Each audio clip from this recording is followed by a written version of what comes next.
Hello, hello, mic check. Hello.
Yes, good evening.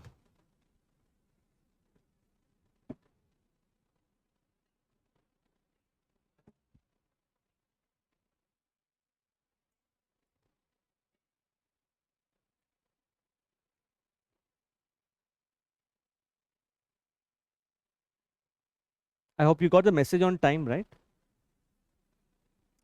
ये online students के लिए कुछ हाँ लैपटॉप लगा दीजिएगा.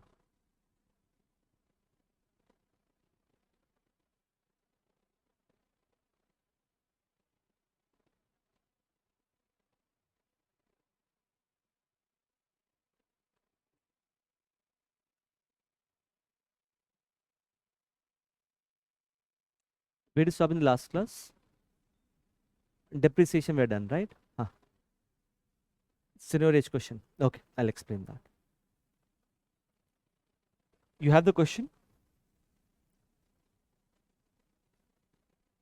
Okay, you can just show me the question in the break time. Then after the break, we'll discuss. Huh? All of you have written the test, right? Do you have any doubts on the test? Benchmark test? Huh? Hey? How many? 2 to 3. Okay. What you can do, you can get your doubts tomorrow. We'll discuss. As far as your question is concerned, you can show it to me after the break. I'll take up.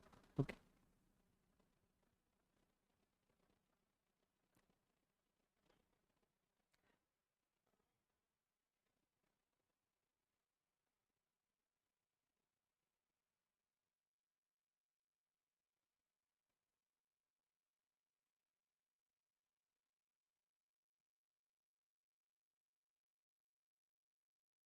So right on the next topic, rupee appreciation.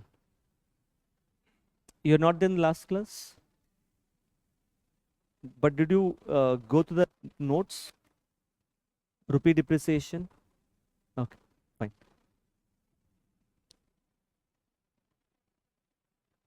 Did you incorporate the things from the PPT which I had asked you to go through? Everything you have incorporated? I saw that message. I'll share that today. About appreciation and depreciation, right? You incorporated all the things? Acha, I think this was pending, na? Ye wala like this was pending, right? So I'll share that. Do not worry. हाँ.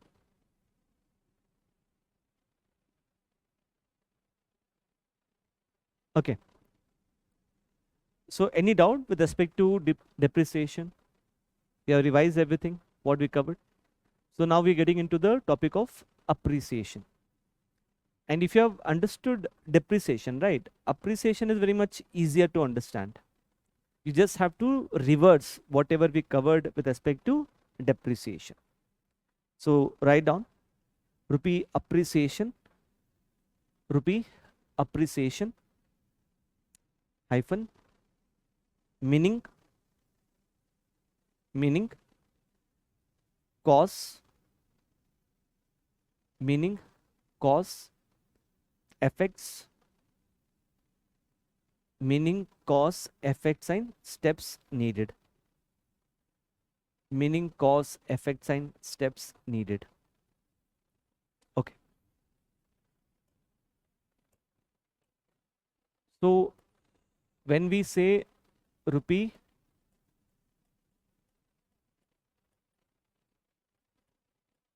appreciation, so here if you look at the meaning of rupee appreciation, please write down increase in the value of rupee, increase in the value of rupee with respect to foreign currencies.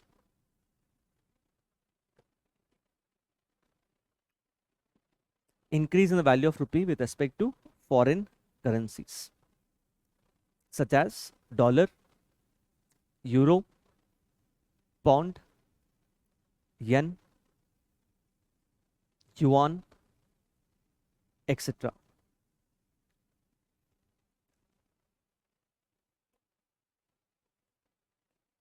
For example, for example,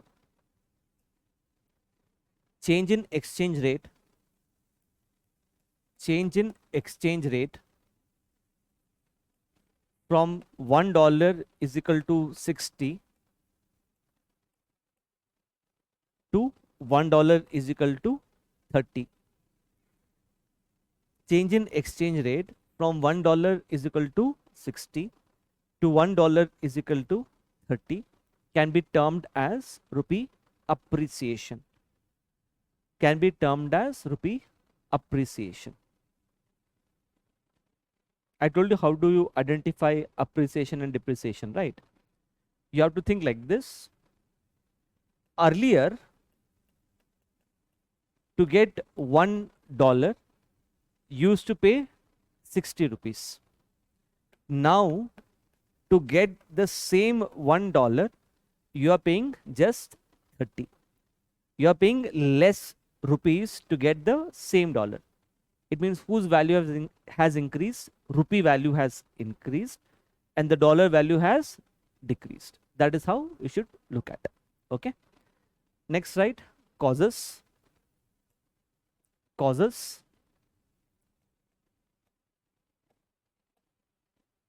Causes of appreciation. Bharat, क्यों होगा appreciation? हाँ, तो broadly dollar का shortage होने से होता है या डॉलर का सरप्लस होने से होता है? When we have surplus of dollars. So it's like saying, if you are getting confused, think like that. If we have shortage of dollars, if there is shortage of dollars, then we will say that the dollar value has increased. And if dollar value has increased, then we will say that rupee value has depreciated. है ना? But why will we'll have a shortage of dollars? क्यों होगा? Swarnim? Why will we have shortage of dollars? सोचो. In the economy, why will we have shortage? कम क्यों पड़ेगा dollar? Demand ज़्यादा है और सप्लाई कम है, right? So I told you we'll have a shortage of dollar if outflow of dollars is more than the inflow of dollars. And why will the outflow be more than the inflow? If our exports is less than our imports. Yaad hai? Hope you are able to remember. Now you just have to reverse it. When I say just have to reverse it means, if we have surplus of dollars, surplus dollars means dollar value will fall, rupee value will increase. Why we will have surplus of dollar? When inflow of dollar is more than the outflow. And why will that happen? If our exports is more than our imports. Easier? Okay. So please make the same flow chart for appreciation and show it to me. Make the same flow chart for appreciation. And do not look at the board. Try to make yourself understand and try to make the flow chart. That is how you'll understand.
Just cross verify. Is it same as what I have written?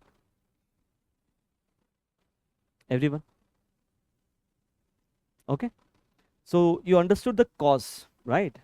Even though I have highlighted only import and export, I hope you will be able to incorporate other factors also. What are the other factors? Huh? If we discussed, if foreign investment into India is more than outward investment, amount of investment into India is more than amount of investment that we make outside, or hmm, remittances, good, or we can say inward remittances, amount of remittances coming into India is more than the outward remittances. Is that part clear? Okay.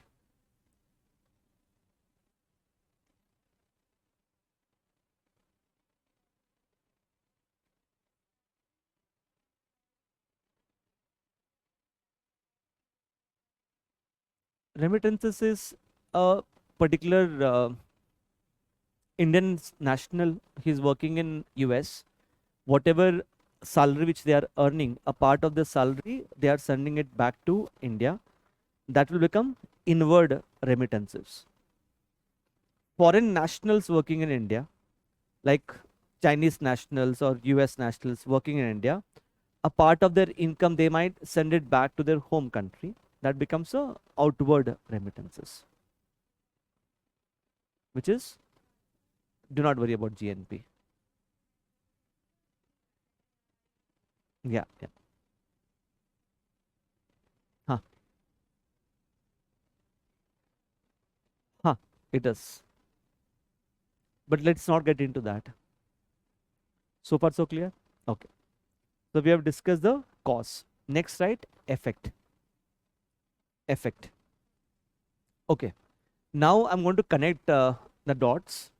Just pay attention now. So let's say here, our imports are more than our exports.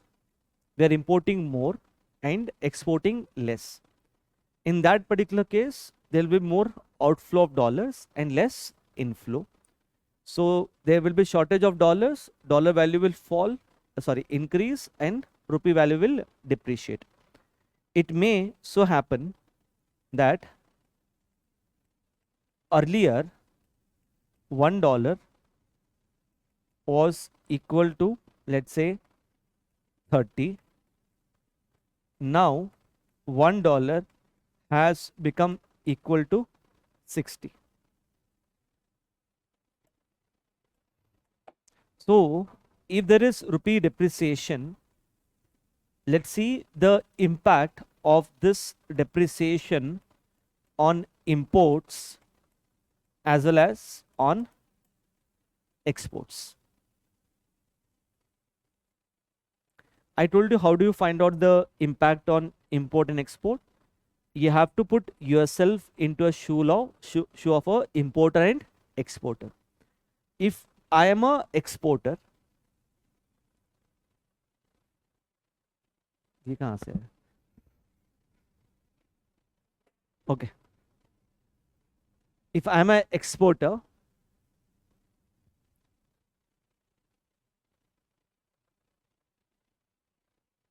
अभी कोई नहीं आएगा ना? Okay. If I am a exporter, think of it.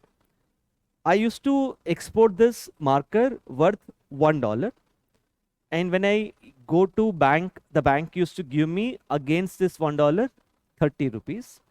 Now against the same $1, it is giving me 60.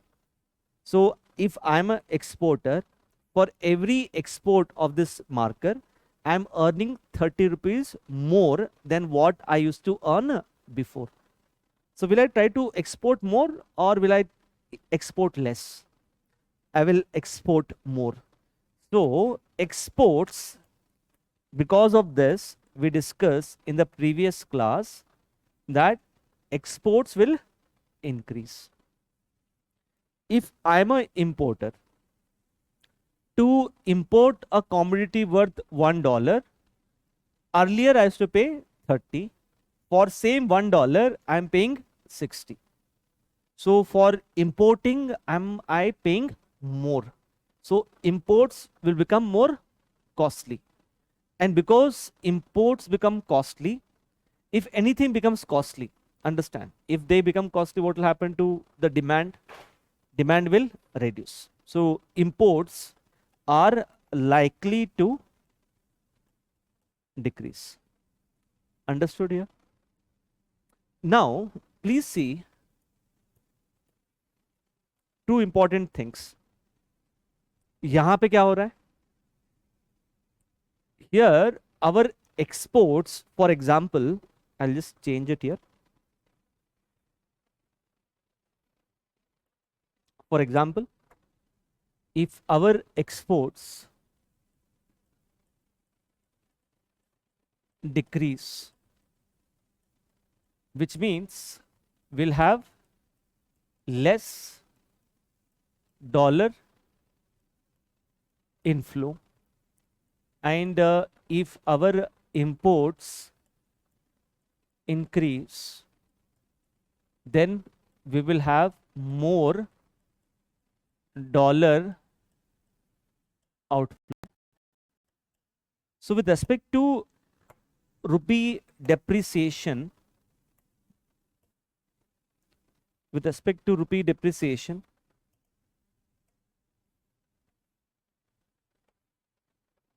if I see the cause, ये क्या हुआ? अच्छा, how do you remove this?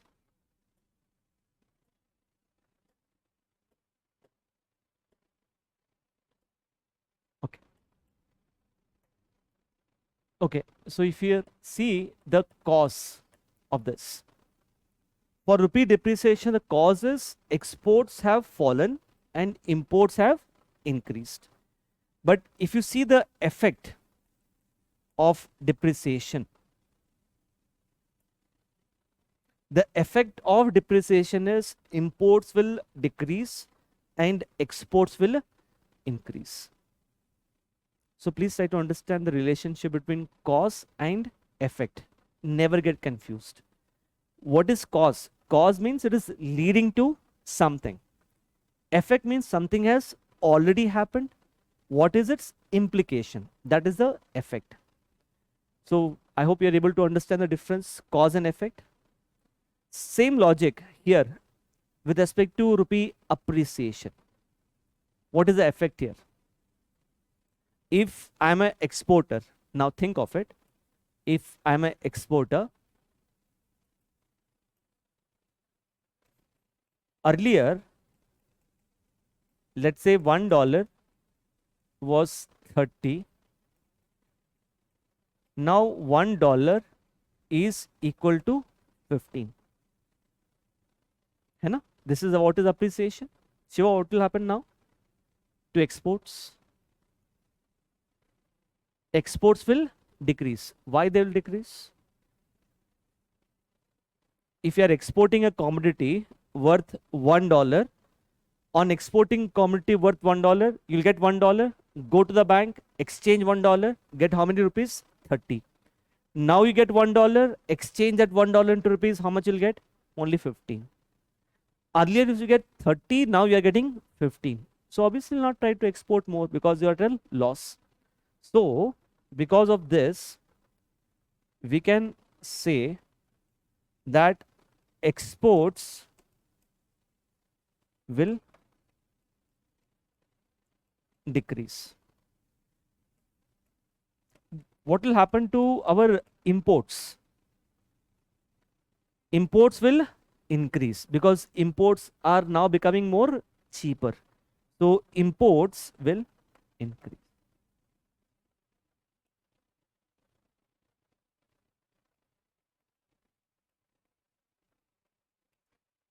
Okay. So in the same logic, just see the cause and effect. Why is the value of rupee appreciating? Because let's say if our exports have increased and our imports have decreased, but the effect here is ulta. Here the effect of appreciation is imports will increase and exports will decrease. Clear with that? So please write this. Effect of appreciation. In case of appreciation, in case of appreciation, comma, exports decrease, exports decrease as the exporters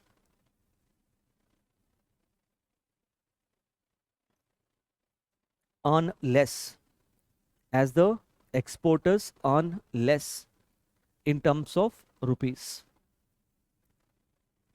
as the exporters earn less in terms of rupees, full stop. On the other hand,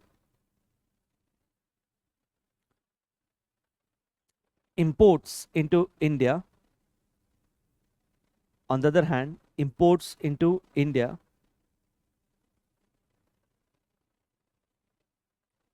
is likely to increase, is likely to increase as the importers, as the importers pay less, as the importers pay less in terms of rupees.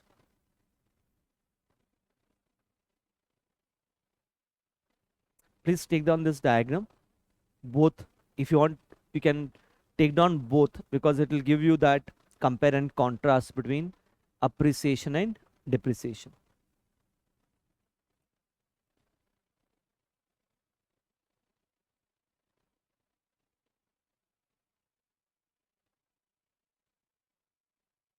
Have you taken down already?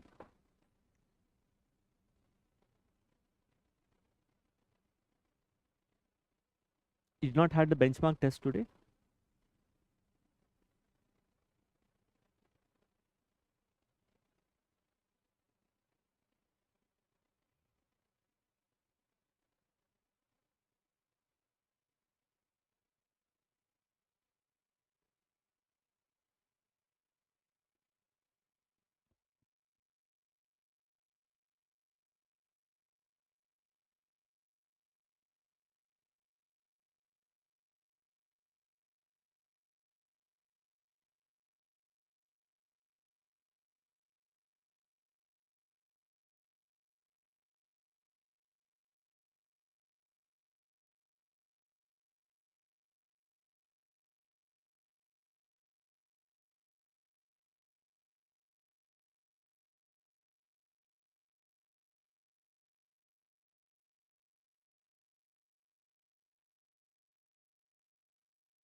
Online students, any doubts?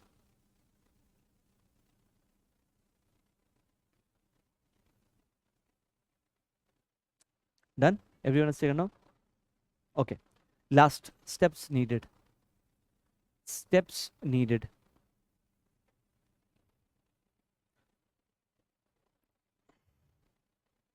Okay. See, when we started the economic class, right? In the first class, I told you, some of us used to wonder, when will $1 become equal to 1 rupee? We used to think of it, right? The reason why we used to think like that was we used to have this perception that if $1 becomes equal to 1 rupee, then the standard of living in India would be same as the standard of living in US. So that is why we used to wonder, when will $1 become equal to 1 rupee? If $1 becomes equal to 1 rupee, now what is it? Appreciation or depreciation? It is rupee appreciation. Is it good for the economy right now? Why? Why it is bad? Hmm? You said it's not good. Now, why it is not good? I told you here, whenever there's a rupee appreciation, the biggest problem is our exports will fall. can I say there are some industries which are completely based upon exports? Example of that would be, which industry is completely based upon exports? Pharmaceutical industry, very good. Then engineering goods, we are one of the topmost exporter of engineering goods. You are forgetting India's strength, by the way. IT sector. India's strength happens to be the IT sector. India is considered to be among the top exporter of IT services. Imagine now a company like Infosys export a software worth $1. When it converts $1 into rupees, it is probably getting 85 rupees. If $1 becomes equal to 1 rupee, if it export $1 worth software, how much rupees will it get? Just 1 rupee. Do you think it is good? Obviously bad, especially because our exports will decrease. Same way, what will happen to imports into India? Imports will increase. Is it good if imports increases? Why? I The most important problem is if imports increase, we can say it will have a adverse effect on our domestic manufacturing. That's the biggest problem, right? Now suddenly, let's say you want to buy a Ferrari from US. You have to pay, let's say, $1 to buy a Ferrari. You will think, let me convert $1 into rupees, and you'll find out to buy a Ferrari, you'll have to pay 85 rupees. And just give an example. You don't purchase a Ferrari at $1. Okay? But let's say $1 becomes equal to 1 rupee. You'll think, by just paying 1 rupee, I can purchase a Ferrari. So who will purchase our Maruti cars? People will rather purchase the high-end luxury cars from other countries. So it will have a adverse effect on our domestic manufacturing. So if the rupee value appreciates, it's actually not good. It is bad. What about क्या हुआ? मैंने touch किया.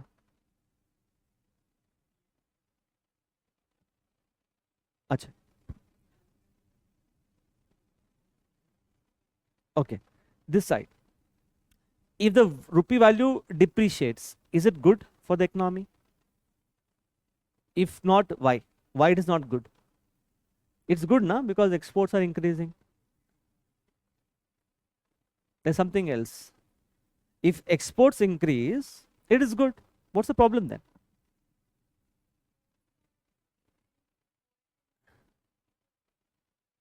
I told you with respect to imports, just check your notes what is happening to imports in the last class.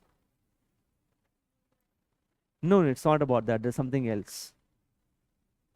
Just check your class notes with respect to depreciation. What did I say with respect to imports? What is the effect? Imports will become costly. If imports become costly, what will it lead to? It will lead to a problem called as imported inflation. If you are purchasing imports, here I'm saying imports will decrease. But what kind of imports will decrease? Non-essential imports will decrease, like gold. What will happen to essential imports like crude oil? Essential imports will become more costly.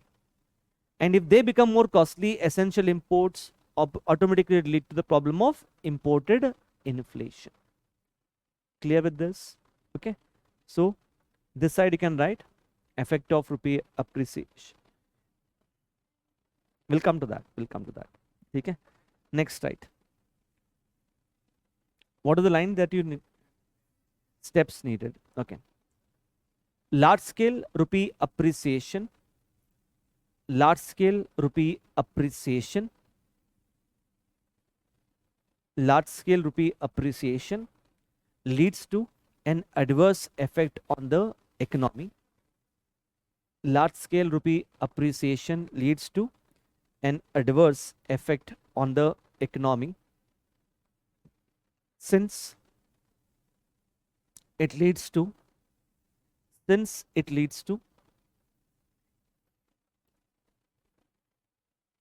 increase in imports increase in imports and decrease in exports and decrease in exports. Full stop. Thus, it has an adverse effect. Thus, it has an adverse effect on the domestic manufacturing.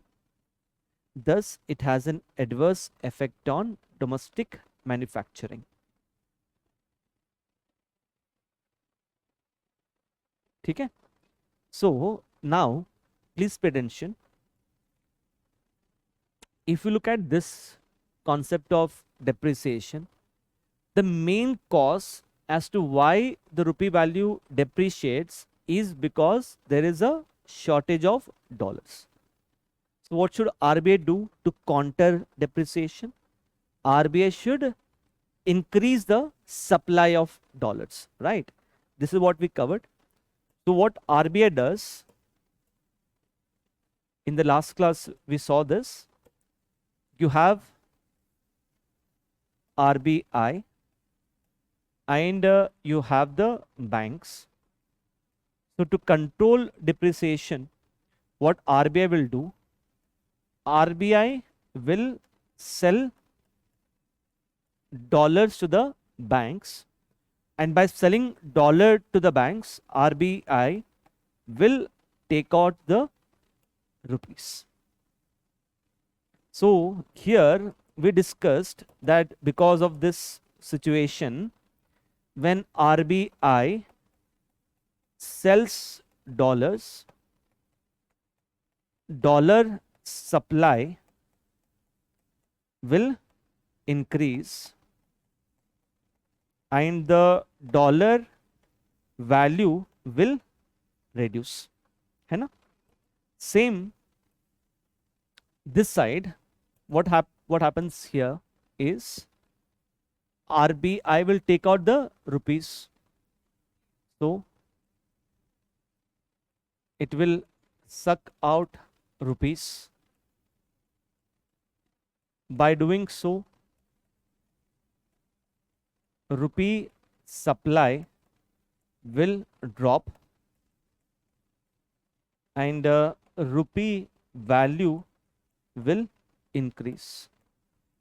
What do we call this as? Yes. Here the rupee value is increasing not by itself. Rupee value is increasing because of RBI's intervention. So we call this as rupee revaluation. So to control depreciation, which is caused due to shortage of dollar, RBI will sell dollars. That side, what will RBI do? Why is appreciation caused? Appreciation is caused because there is surplus dollars. So what will RBI do? RBI will buy the dollars. So this side, you could say, you have RBI and the banks. RBI will buy dollars. By buying dollars, RBI will inject the rupees. So when RBI buys the dollars, we could say that dollar supply reduces. So the dollar value will increase. This side it is injecting rupees.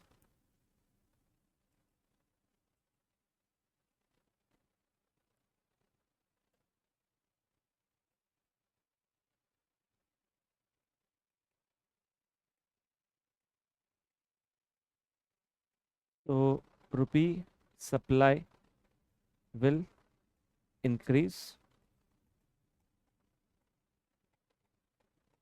and the rupee value will fall. Any idea what do we call this as?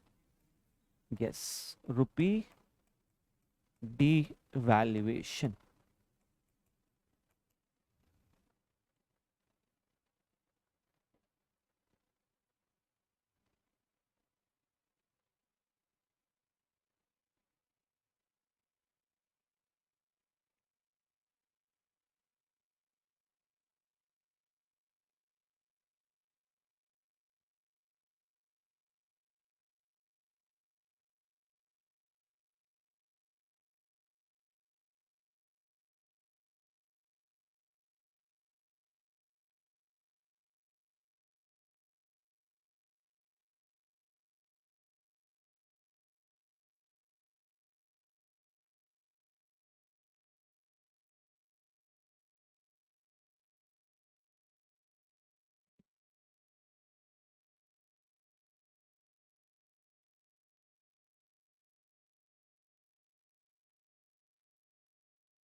Okay, so write a note after this. Note, both depreciation and devaluation, both depreciation and devaluation refers to fall in the value of rupee. Both depreciation and devaluation refers to fall in the value of rupee. Full stop. If the value of rupee falls, if the value of rupee falls due to market force of demand and supply, if the value of rupee falls due to market force of demand and supply, comma, then it is called as depreciation. Then it is called as depreciation. Full stop. On the other hand,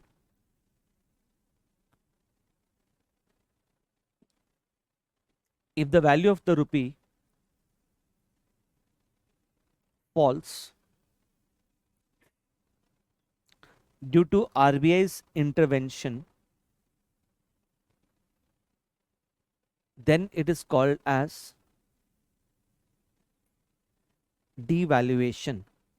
Then it is called as devaluation.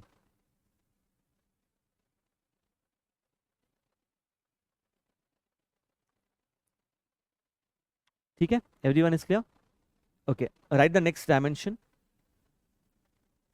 Next dimension is what is good for the economy.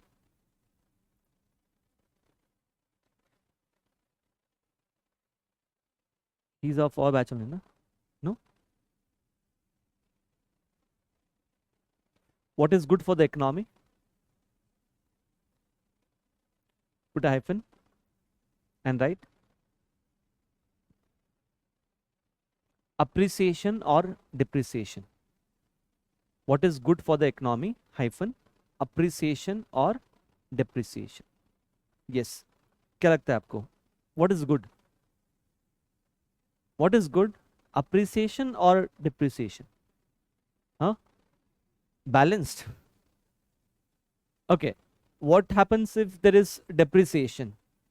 We discussed if there is a decrease in the value of rupee, I told you that imports will become more costly. And if imports become costly, it will lead to imported inflation. Same way, if the value of rupee undergoes large scale appreciation, then imports will become more cheaper and exports will decrease. This will have an adverse effect on domestic manufacturing. So that way, if you see what is good, appreciation or depreciation, I would say neither. Both are equally bad, both appreciation as well as depreciation. In the short run, suddenly the value of rupee decreases of or suddenly the value of rupee increases. Both are equally bad. But think like this. In the long run, by 2047, India has fixed a ambitious target to become Viksit Bharat, right? In the long run. So in the long run, our idea is not to increase the value of rupee. That is not our objective. Our objective is that we want to become Viksit Bharat. So to become Viksit Bharat, can I say India has to become more Atmanirbhar. It has to be dependent on itself rather than on the global economy. So to order to become Atmanirbhar, what should happen to imports into India? Imports into India should fall, and what should happen to exports? Exports will increase. If imports increase falls and exports increase, then we can say that dollar inflow into India in the long run will be more than the dollar outflow. If dollar inflow is more than the dollar outflow, what is going to happen to dollar value? Yes,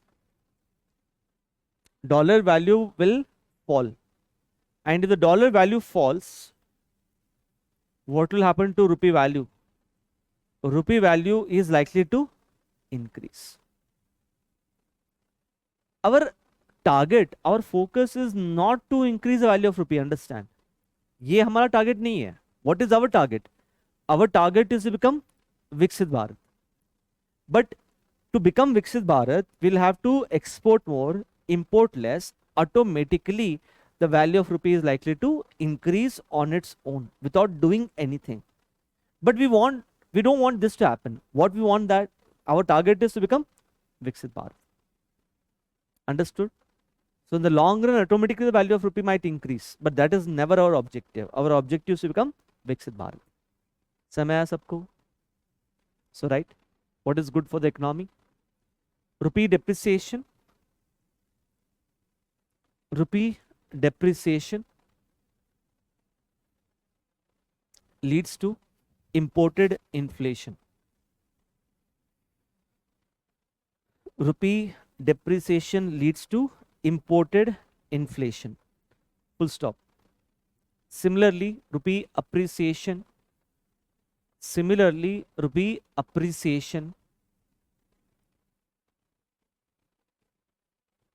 has an adverse effect on the domestic manufacturing. Has an adverse effect on domestic manufacturing. Full stop. Thus, appreciation and depreciation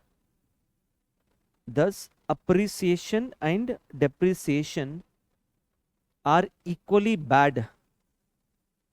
Thus, appreciation and depreciation are equally bad for the Indian economy.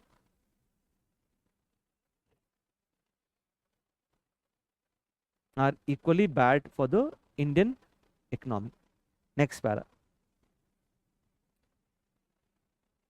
In the long run, comma, India has to reduce its imports. In the long run, India has to reduce its imports and increase its exports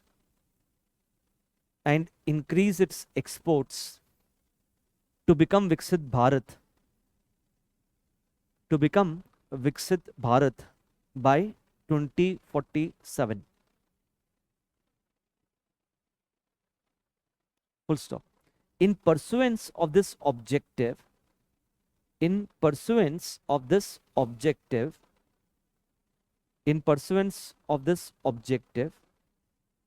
comma, dollar inflows into India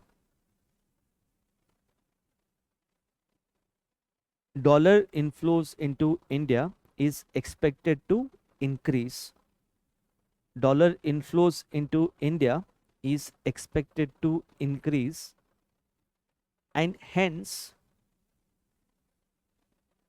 the value of rupee may appreciate, may, please underline the word may appreciate in the long run. Full stop. Thus our objective thus our objective is not to increase the value of rupee. Thus our objective is not to increase the value of rupee. Full stop. Rather, our objective is to become Viksit Bharat. Our objective is to become Viksit Bharat. समझ में आया सबको? Everyone? Okay. So please understand, both appreciation and depreciation both are equally bad. Fine. Now we have covered everything related to exchange rate, appreciation and depreciation.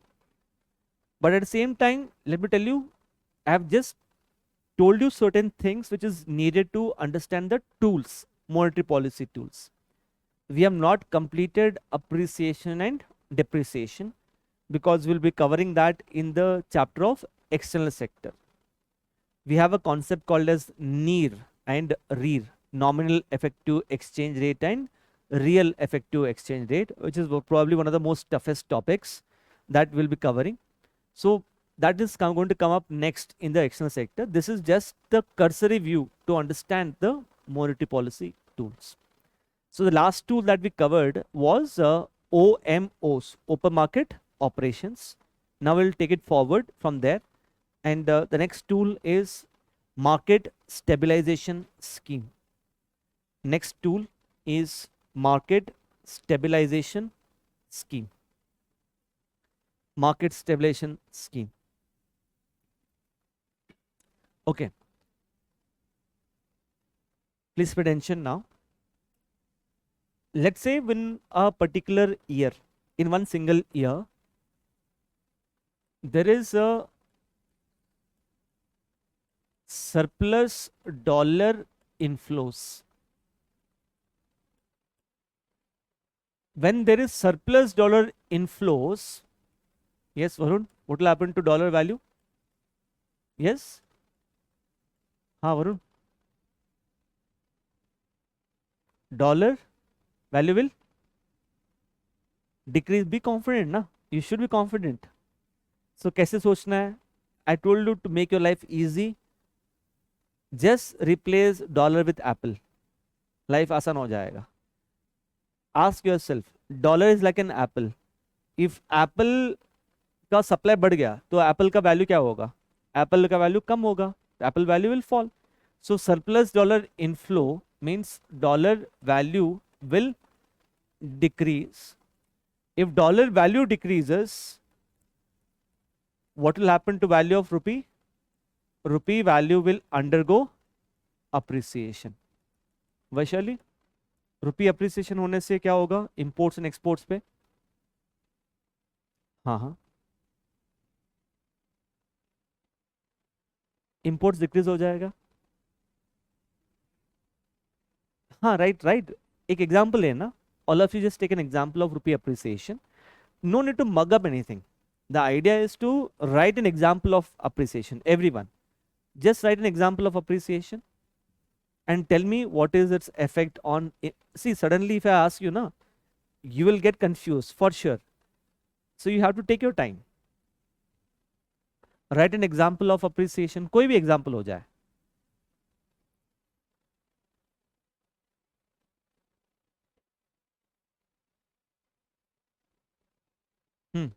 Vaishali? हाँ, I'm just putting you under pressure.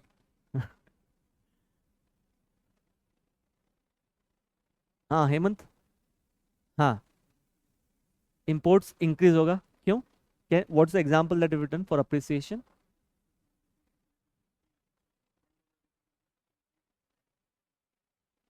Okay, what Hemant is trying to say is, let's say earlier $1 was equal to 60. Now $1 is equal to 30. This is an example of appreciation. So you should think like this. To earlier import a commodity worth $1, I was paying 60. Now to import the same commodity worth $1, I am paying 30. So which means here imports into India will become cheaper. And what will happen to exports from India? Exports from India are likely to decrease. And if these two happens, I told you that this will have a adverse effect on our domestic manufacturing. Clear है? स्वर्णिम, अगर आप RBI हो, if you are an RBI, what will you do here to control appreciation? Look at the flow chart. You will inject dollar, right? So ask yourself, ask question like this. You will inject dollar. What will happen to dollar supply? Dollar supply will increase. If dollar supply increases, what will happen to dollar value? Dollar value will fall. What will happen to value of rupee? Appreciate. Already it is appreciating ना, ऐसे सोचना है. तो you just look at ना कि what is the main cause? Why is the value of rupee appreciating? Main cause क्या है? Surplus dollar inflow. So how do you control the appreciation? RBI should buy surplus dollars. आसान है. It's actually very easy. You just have to make this flow chart. It will become easy. You should not think suddenly blank होके नहीं सोचना है. वो मैं कर सकता हूँ because I've been teaching from last 10 years. I can do that. But for a fresher, make a flow chart. Make yourself understand. That is how you'll be able to get the right concept. Getting it? Okay. So here, what will RBI do? As we covered, RBI will buy the surplus dollar and inject. What will it inject? It will inject rupees. Okay, now just hold on. If I am RBI, I am injecting rupees.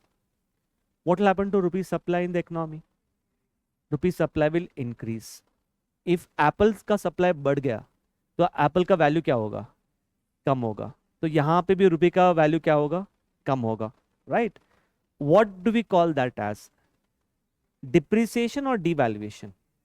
Devaluation, because the value of rupee is falling because of RBI's intervention. So we call this as rupee devaluation. Is that part clear, everyone? Okay, now just hold on. Look at this. I am RBI. Let's say you are the bank. I am buying dollars from you, giving you rupees. Buying dollar, giving rupees. Buying dollar, giving rupees. I am able to fulfill one objective. What is the objective that I am able to fulfill? I am able to control the rupee appreciation. No doubts about it. But to fulfill my objective of controlling rupee appreciation, I am doing something which might have an adverse effect on the economy in the medium to long run. Did you get what I'm trying to say? In order to control rupee appreciation, I'm doing something which might hurt the economy in the long run. What is that? Surname? What is RBI doing which might hurt economy in the long run? यहाँ पे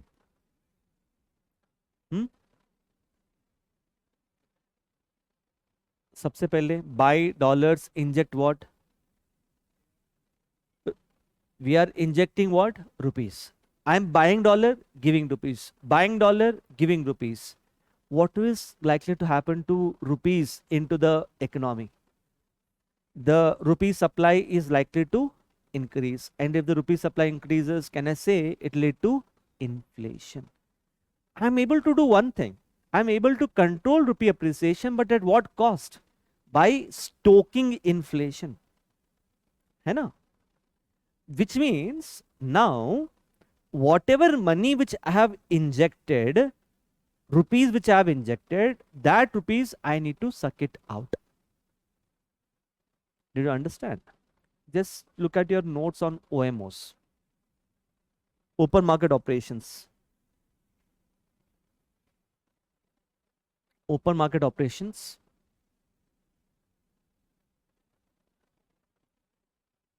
Got it? Huh. What should I do? I should purchase dollar. I should purchase government security or sell government securities. Sell. I have to sell the government securities. By selling government securities, whatever money I have injected, that money I need to suck it out. That is called as that is called as MSS, Market Stabilization Scheme. So here, write down Market Stabilization Scheme. The Market Stabilization Scheme, the Market Stabilization Scheme is a tool used by the RBI,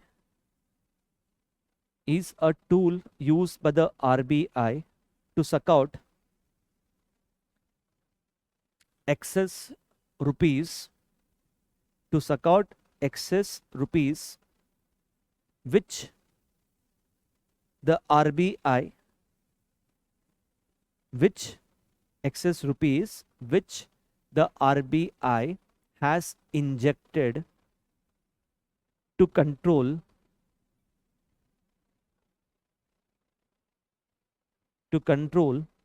rupee appreciation. To control rupee appreciation. Full stop. Continue. It is also called as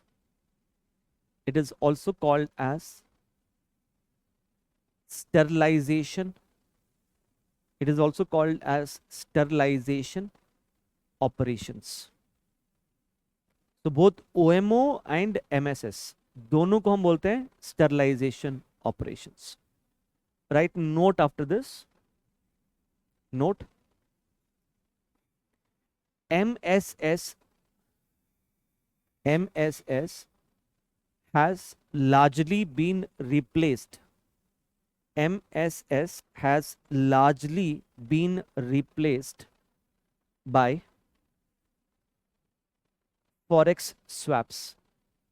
MSS has largely been replaced by forex swaps and hence not important for prelims.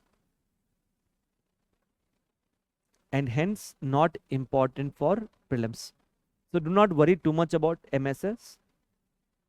I don't think UPSC might ask, but we never know. I don't want to take any risk with UPSC. So even if they ask you something about MSS, no, it is same thing as OMO. It is called as sterilization operation. So we can just continue here.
Not two, there's only one. Uh-huh. Uh, we are doing it only in India, na? So it is not going to have an effect on the US economy because we are doing this transactions in the Indian economy, in our domestic economy. Like when I say RBI is buying dollar, na, it is buying dollar from the domestic banks mostly.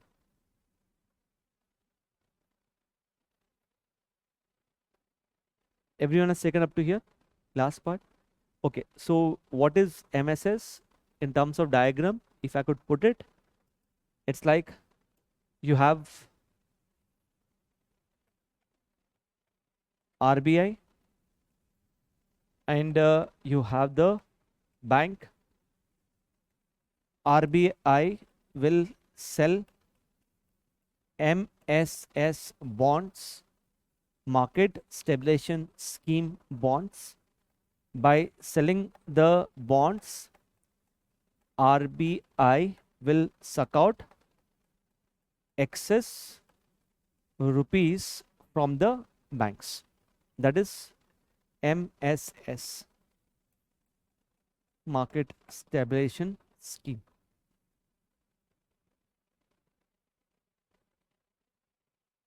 I will give you 1 minute. Please try to find out the differences between OMO and MSS. Take your time. Take your time. 1 minute. I just do not want one difference. I want multiple differences. Difference between OMO and MSS.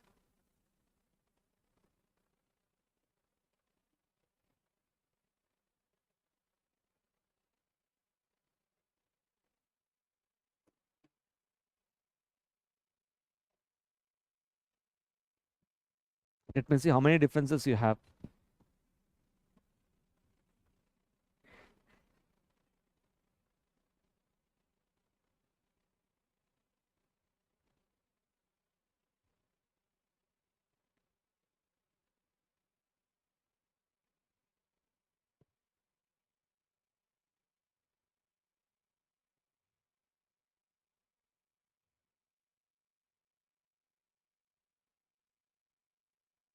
It's a single X.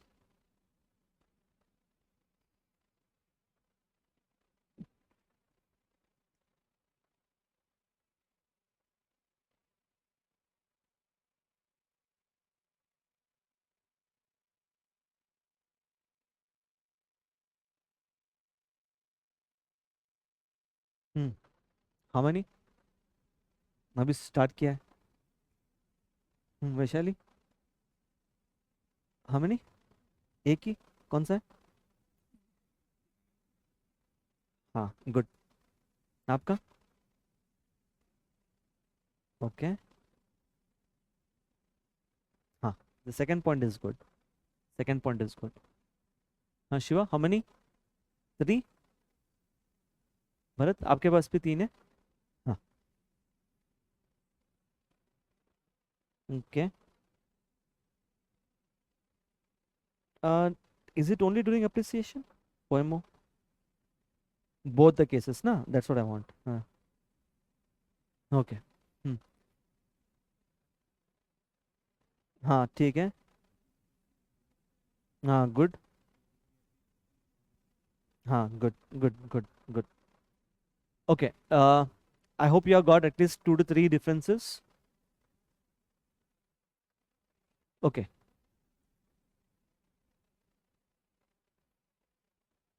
Just pay attention. Not very important because I told you we are not using MSS any longer.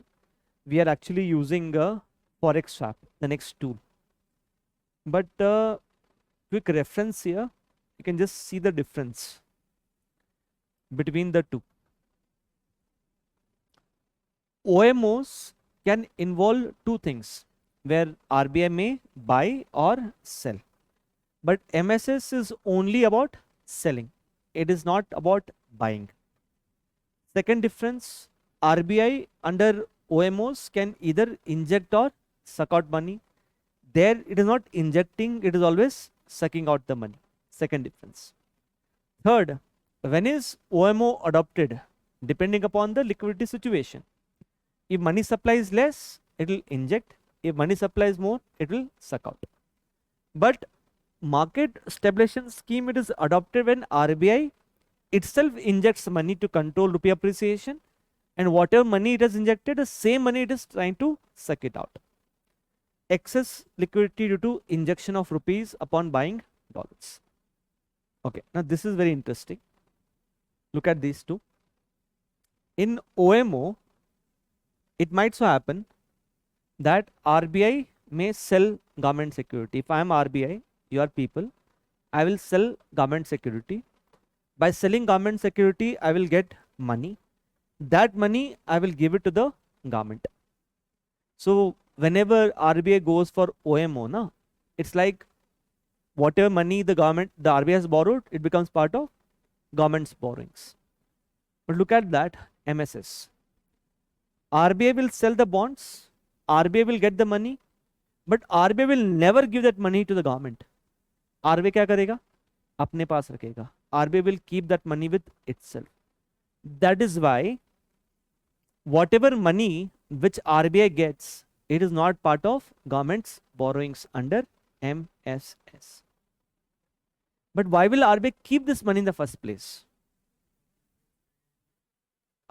Once again, if the RBI gives the money to government, government will spend it, and if the government spends it, उससे क्या होगा? फिर से inflation होगा. So what will RBI do? RBI will keep that borrowed money for the redemption of securities. That is, repayment of money to the bond holders upon the maturity. We are talking about MSS bonds. Varun, what are the three characteristics of bonds?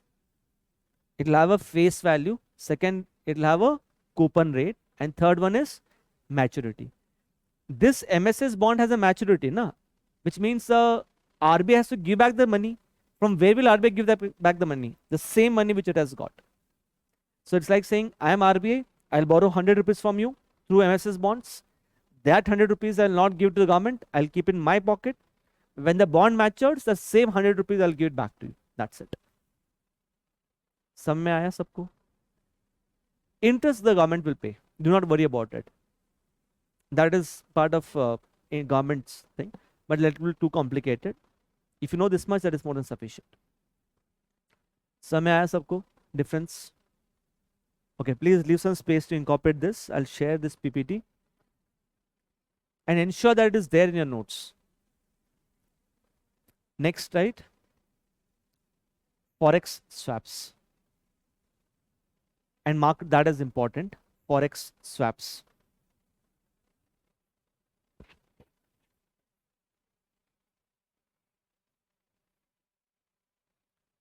Hope this part is clear, everyone? No doubts here?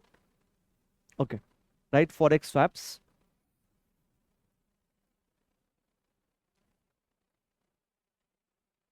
Okay, for that,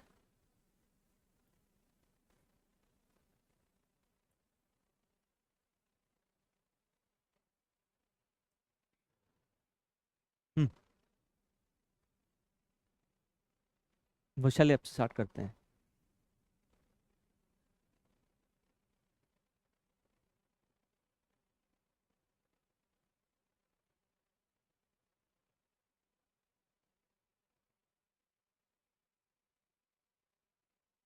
Make a flow chart. Make a flow chart.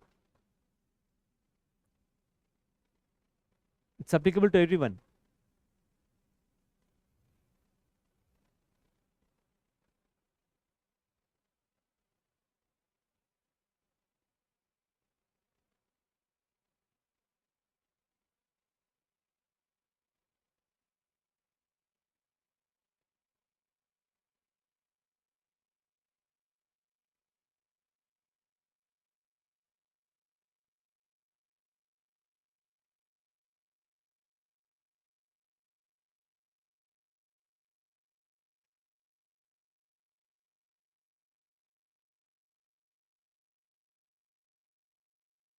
Your name is Shivani, right?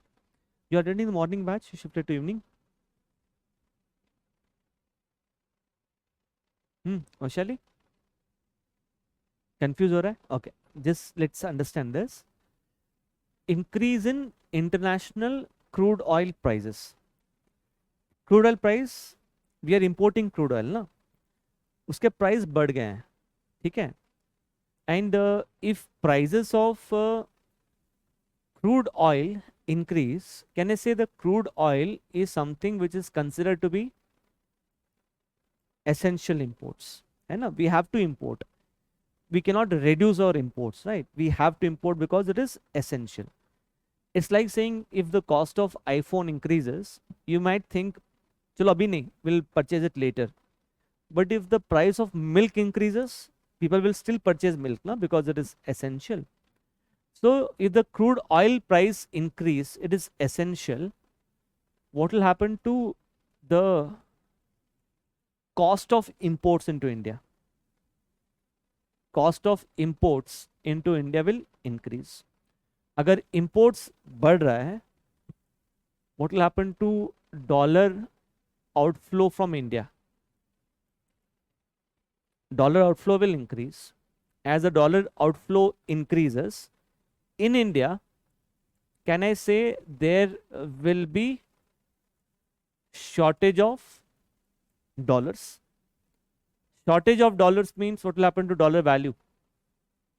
Dollar value will increase and rupee value will fall. Rupee depreciation. ऐसे सोचना है.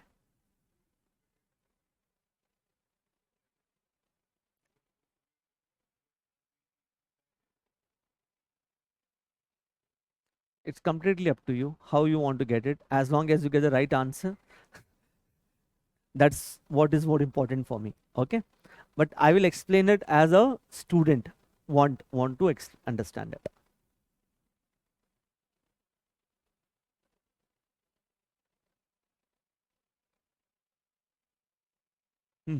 Next, everyone,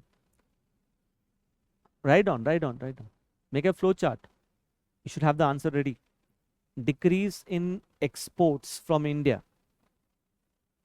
Exports India से कम हो रहे हैं.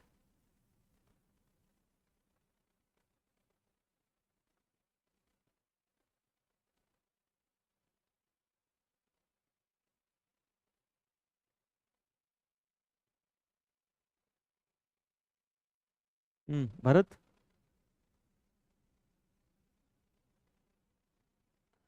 क्यों? Flowchart बना लो. Decrease in exports from India. अगर एक्सपोर्ट्स इंडिया से कम हो रहे हैं तो क्या होगा? डॉलर इनफ्लो बढ़ेगा या कम होगा? डॉलर इनफ्लो कम होगा. डॉलर इनफ्लो कम हो रहा है तो डॉलर का शॉर्टेज होगा. डॉलर शॉर्टेज का मतलब है डॉलर का वैल्यू बढ़ेगा, तो रुपये का वैल्यू क्या होगा? डेप्रिशिएट होगा. You got the right. Look good. Look at our happiness. Bharat, आपको कहाँ पे शक हुए थे आप? नहीं नहीं, क्यों? यहाँ पे लिखा है ना एक्सपोर्ट्स, आप इंपोर्ट क्यों सोच रहे हो फिर? चलो, is this everyone got it? Sure? Ashu, Swarnim, आपको मिला था? करेक्ट मिला है? चलो नेक्स्ट, आप इसे स्टार्ट करते हैं. ये ला देख.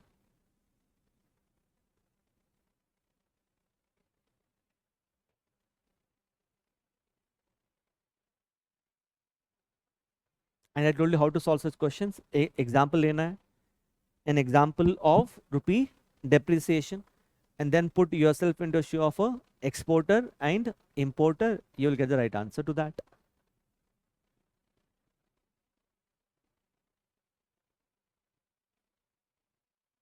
हाँ हाँ, can you give me an example of depreciation? सोने, कोई भी एग्जाम्पल दे सकता है. वन अर्लियर इतना था, अभी इतना हो गया. कोई भी एग्जाम्पल दो.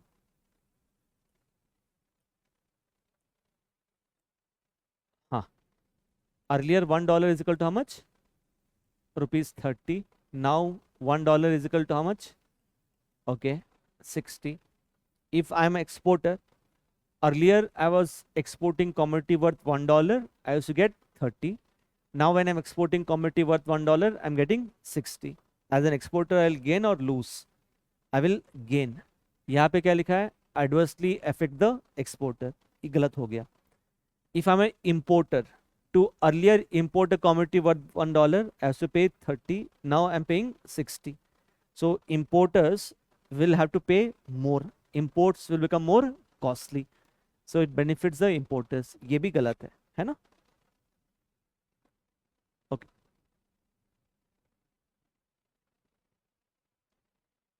Next. Rupee depreciation is likely to lead to inflation in India. Just take an example of depreciation and then ask yourself.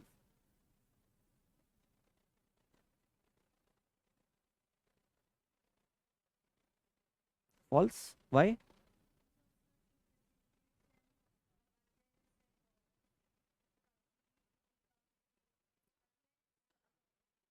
I'm saying without, see, when I say depreciation, appreciation, you should never bring RBI into picture. RBI will take some action to counter it. अगर depreciation हो रहा है तो उसका effect क्या पड़ रहा है?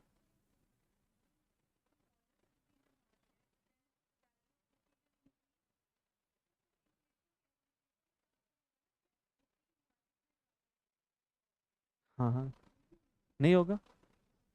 हम्म, हेमंत. हाँ, rupee depreciation. Ask yourself, can you give me an example of depreciation?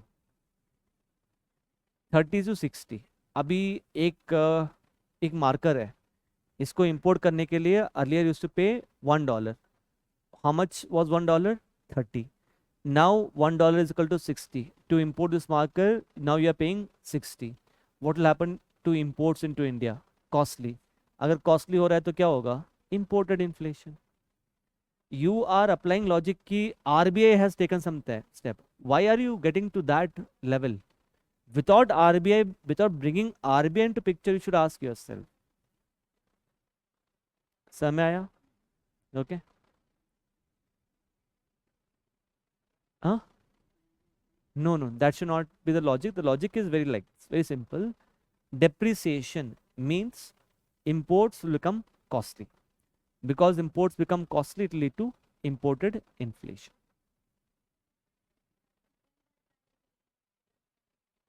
You should never apply by yourself. You should never apply by yourself कि RBI is taking some step. You have to look at the situation as it is. है ना? So how? How will rupee appreciation lead to inflation? How? How? फिर से आप वही बोल रहे हो ना? You should never bring RBI into picture. It's like if I ask you, what is the effect of inflation? Will prices be higher or lower? आप what is the answer that you'll give? What is the effect of inflation? आप बोल रहे हो sir inflation होने से RBI will take some action, prices कम होगा तो effect of inflation is decrease in price. ये तो गलत हो गया ना. Why are you bringing RBI into picture? Without RBI coming into picture you should ask yourself कि what is the effect of depreciation. Is that part clear? This is the most simplest of the logic. You should never think कि RBI is doing something. Clear?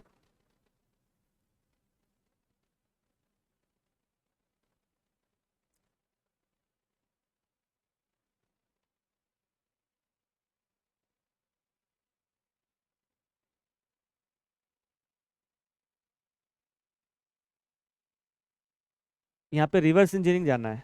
Reverse. You should ask yourself why has the rupee value depreciated, and then you should ask what to control that thing. What will RBI do?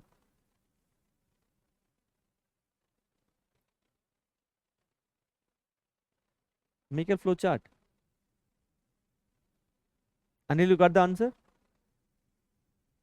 Aditya, you not got the answer. Take your time. You got the answer?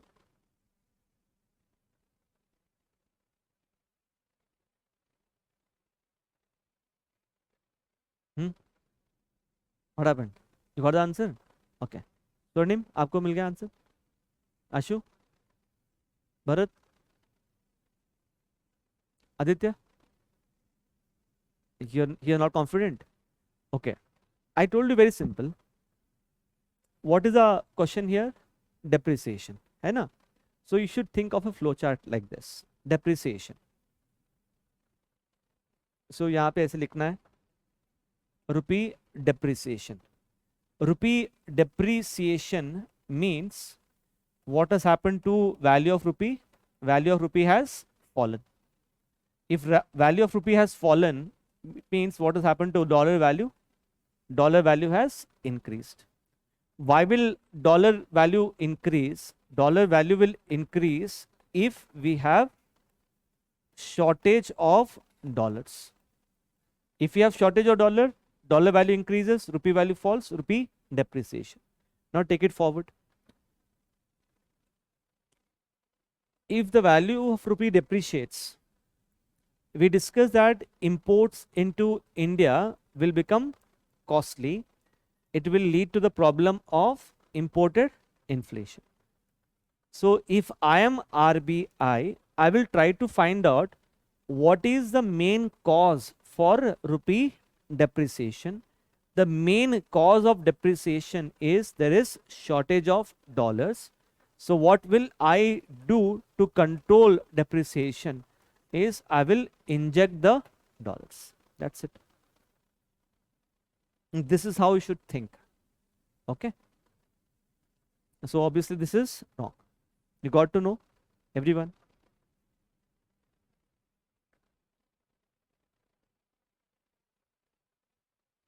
Look at this.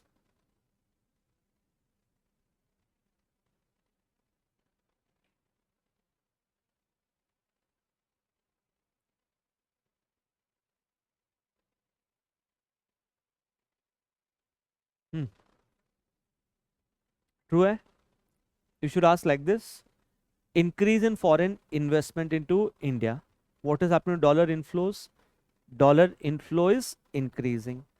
Dollar inflow increases means dollar value will fall and rupee value will increase, appreciation. ठीक है?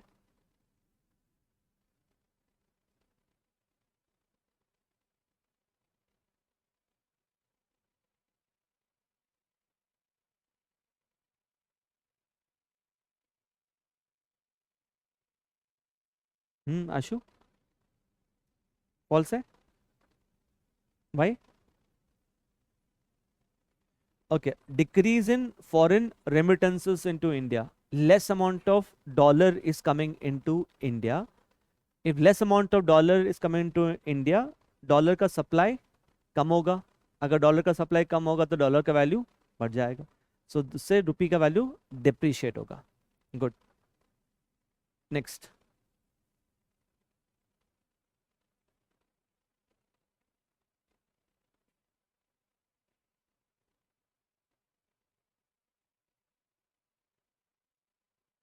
हाँ, sure. False. If the value of rupee appreciates, what is happening to exports? Exports will decrease and imports will increase because imports will become cheaper.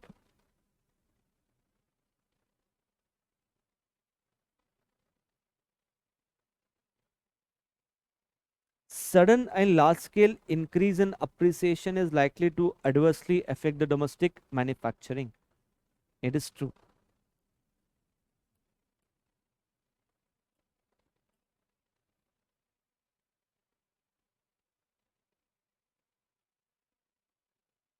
Aditya, just work it out.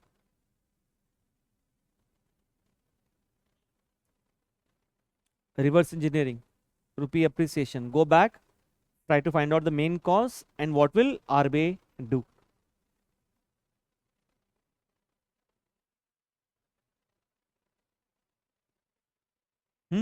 Rupee appreciation means rupee value has increased. So rupee dollar value has decreased. Why will dollar value reduced? Supply of dollar is higher. If supply of dollar is higher, what should RBI do to control appreciation? RBI should buy. Here RBI is selling. Understood now? आसान लग रहा है अभी? चलो ठीक है. नहीं तो लोग इसको रॉकेट साइंस समझ गए थे. Sudden and large scale appreciation and depreciation are equally bad for the economy. Depreciation is bad. Why? It will lead to import inflation. Appreciation is bad. Why? Imports will become cheaper. Domestic manufacturing gets affected.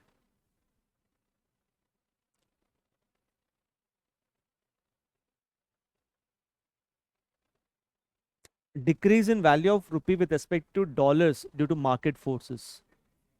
Rupee depreciation. Increase in value of rupee due to RBI's intervention.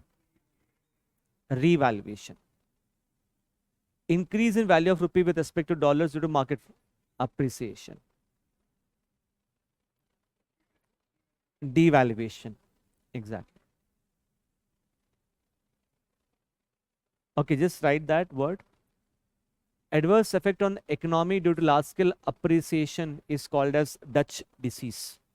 In appreciation, उसके नीचे लिखना है appreciation. We discussed adverse effect, right?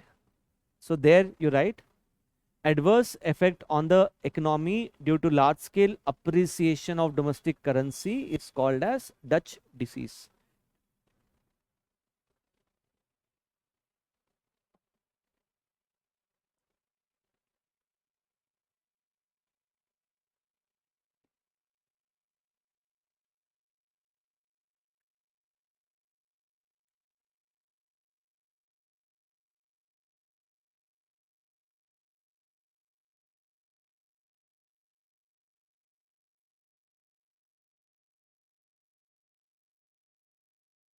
ठीक है?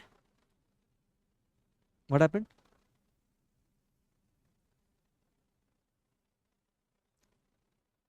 What is this called as? Increase in inflation due to rupee depreciation. Imported inflation. Exactly. This is what we have covered. Just make a mention about Dutch disease and we are done. समय आया सबको? Now take 2 minutes. What you can do is make an entire flow chart. If you're not done, make a flow chart right from what factors will lead to rupee depreciation, and once the rupee depreciation happens, what is its effect, and what RBI will do to control that depreciation. Same flowchart. What factors will lead to appreciation? If rupee appreciation happens, what is an adverse effect? And to control appreciation, what will RBI do? The entire flowchart, because you should have that in your mind. Take 2 minutes, try to make the flowchart. हाँ, because I just want you to get into this habit of thinking like a flow chart. याद है इससे पहले मैंने आपको flowchart बना के दिखाया था. I told you imports increase and exports reduce, then what will happen? So that kind of flow chart. Try to make that on your own and show it to me. 2 minutes.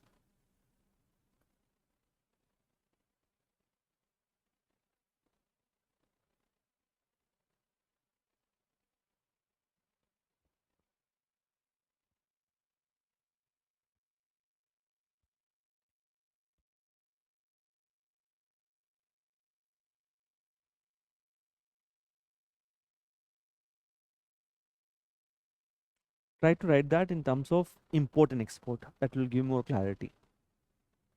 When you're writing surplus of dollars ना यहाँ पे, तो surplus of dollars किस लिए हो रहा है? तो वो आपको पता चलेगा कि कॉस्ट क्या है, उसका इफेक्ट क्या है.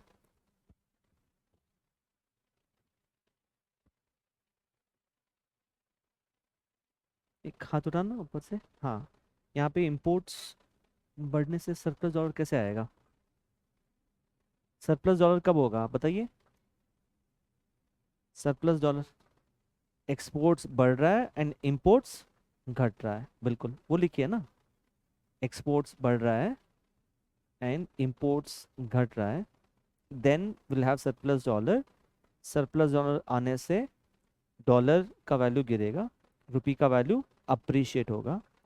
अगर रुपी का अप्रिशिएट वैल्यू रुपी का वैल्यू अप्रिशिएट हो रहा है तो उसका इफेक्ट क्या है? Right the effect.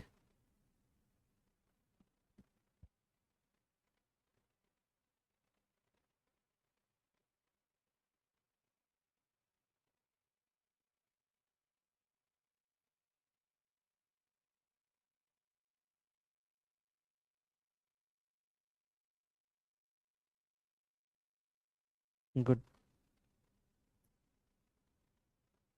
What is this called as, Varun?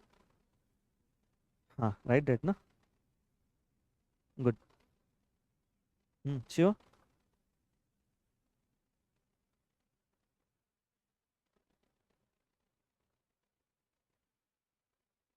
Just continue. And here, why it is happening with respect to import? Anil? Okay.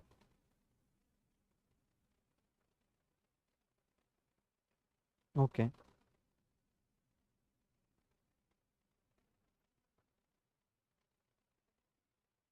Yeah, good. Bharat हो गया? पता चल गया पूरा? अभी कोई कंफ्यूजन नहीं है? आदित्य?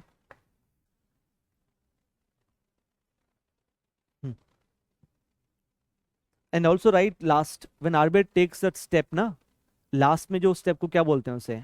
इन some case, in one case it is called as devaluation and in other case it is called as revaluation. Ashu? Okay. आपने किया?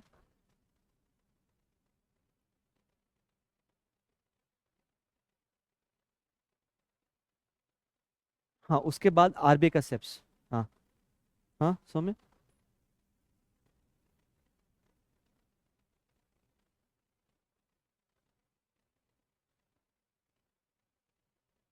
Good.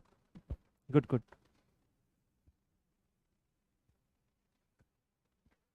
You are done?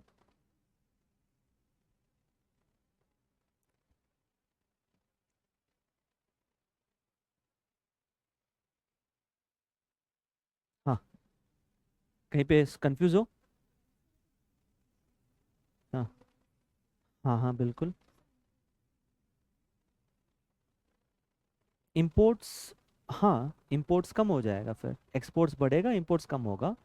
But imports के जो एसेंशियल इंपोर्ट्स होंगे ना, वो ज़्यादा कॉस्टली होंगे. है ना? आपने कर दिया? हाँ. गुड. Good good. हाँ, सो मैं एक बार दिखाना. Just look at this diagram. What she has done, this is a kind of a diagram I was looking for. So she has this left hand side, from where does it start, and on the right hand side, from where does it start to the end. And to have this kind of clarity, what she has done, she has made this diagram also. Can you see this diagram? The same kind of diagram, RBI buying dollars and selling dollars.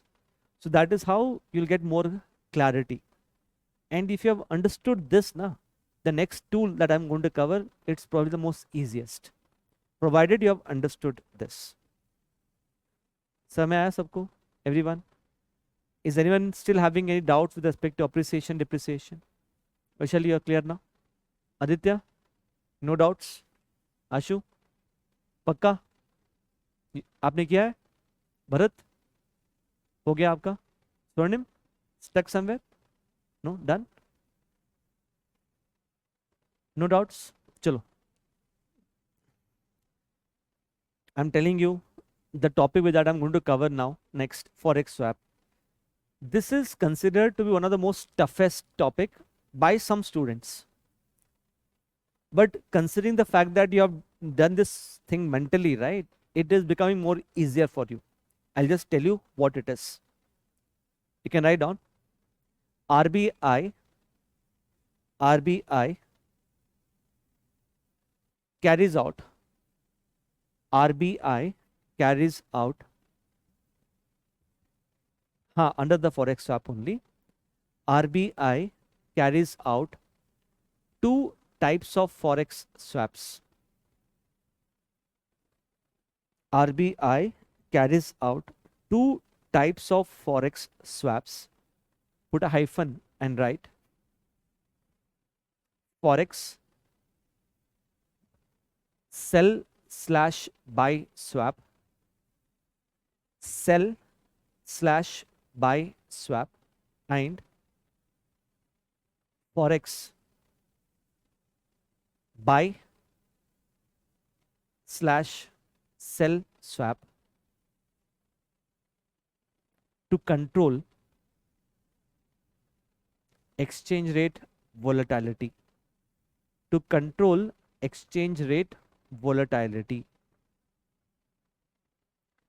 So that is where, you know, that becomes difficult. Look at the two terms, Ram and Shyam lag rahe hain na? They both almost look similar, right? क्या लगता है आपको difference दोनों में? In one swap, first word is sell. In second swap, the first word is buy. So I'm going to cover what is this swap, keeping in mind this concept of forex swap. Okay.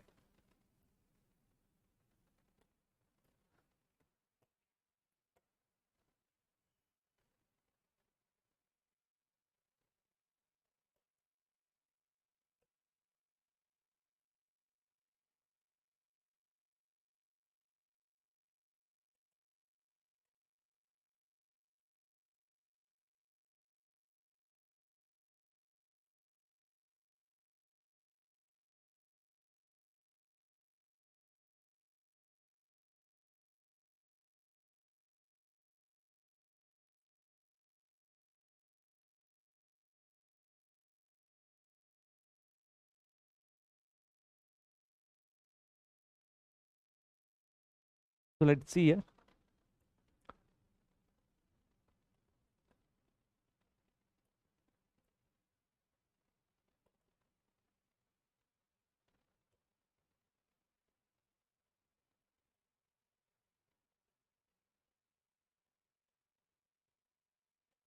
Okay. Make the table like this, which has 3 columns. Forex sell or buy or sell. And the first one is criteria.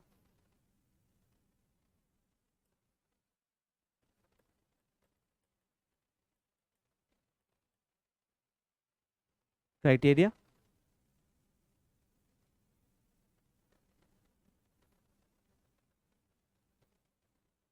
Okay.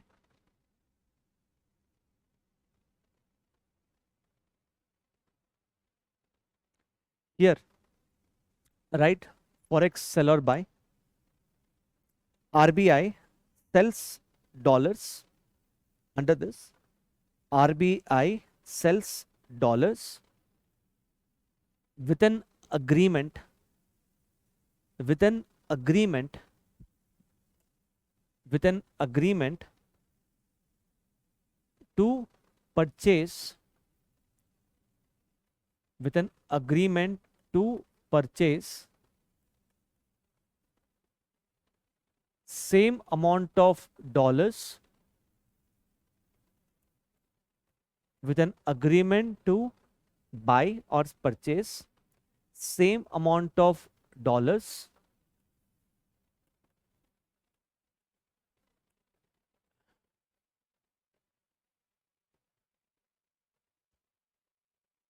at a future date, at a future date, and at fixed price, at a future date and at fixed price.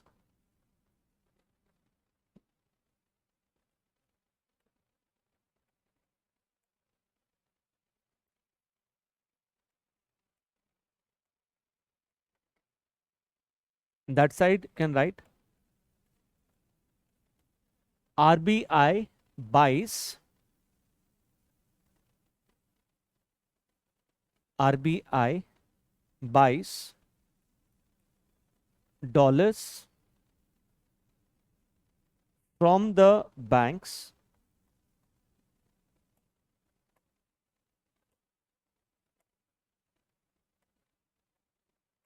RBI buys dollars from the bank with an agreement, with an agreement to sell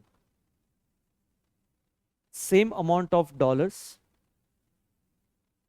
with an agreement to sell same amount of dollars at a future date and at fixed price, at a future date and at fixed price.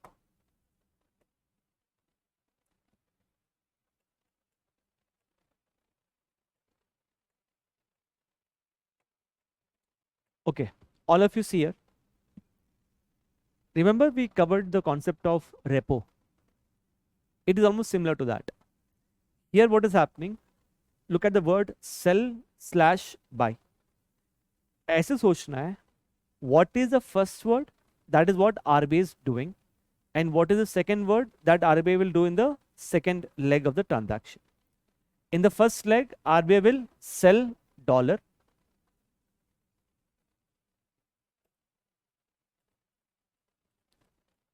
If I am RBI, if I sell dollar to you now, obviously I'll not sell it free. What will I do? I will take out rupees from you.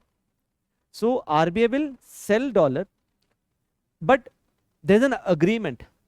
The agreement is whatever dollar which I have sold to you now, the same amount of dollar I will purchase it back. I'm buying it back from you. And I'll give you back that rupees. Understood? Okay. Do not complicate things. Just keep it very simple. I don't want to get into technicalities.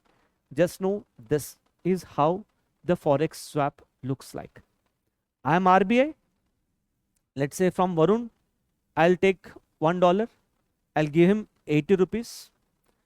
The same $1 I will purchase it back from him and give him 80 rupees. That's it. ऐसे सोचना है. ठीक है? Same this side. Forex buy or sell. Here. How many legs of transaction will be there? Once again, 2 legs. So you have RBI and you have bank. यहाँ पे first leg, what is RBI doing? RBI is buying dollar. By buying dollar, RBI is putting rupees. Here you have RBI. Whatever dollar it has purchased, the same dollar it will sell to the bank. By selling the same amount of dollar, it will take out the rupees from the banks.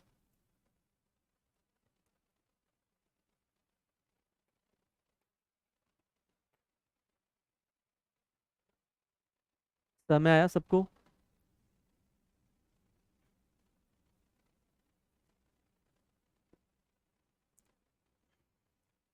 Do you recall I told you something? Whenever you come across any tool which has 2 legs of transaction, where should you concentrate to know its impact? You should always see the impact immediately after the first leg of the transaction. Is that part clear? Immediately after first leg. You should not see what happens after the second leg. Clear hai? Okay. Now, please pay attention. यहाँ पे everyone is taken down the diagram. No doubt. Okay.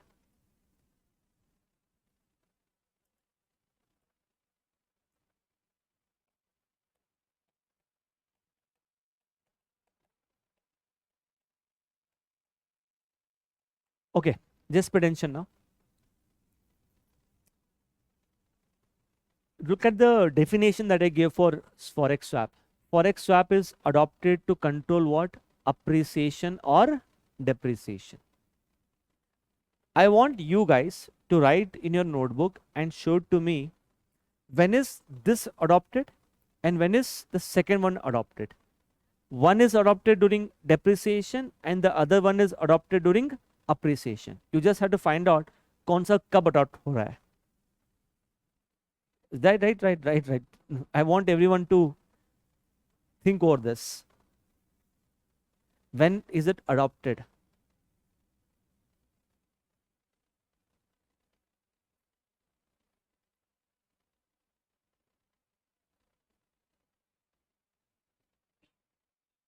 You're done? Shiva? Done? Arun?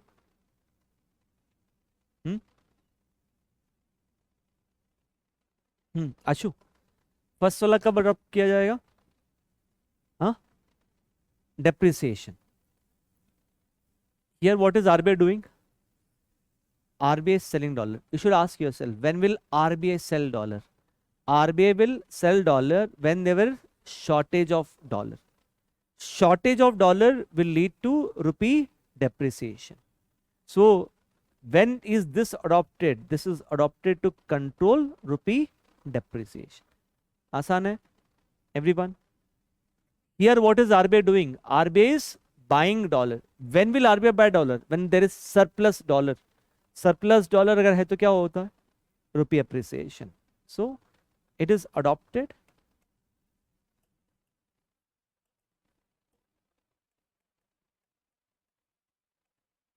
to control rupee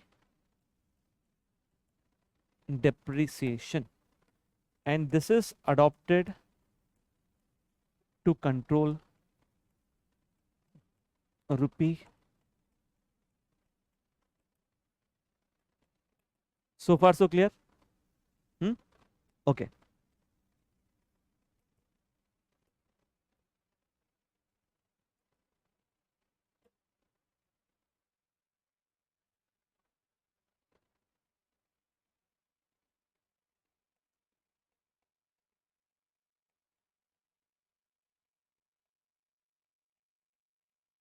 Okay, now pay attention. One situation, value of rupee is increasing because of RBI's intervention. If value of rupee is increasing because of RBI's intervention, उसको क्या बोलते हैं?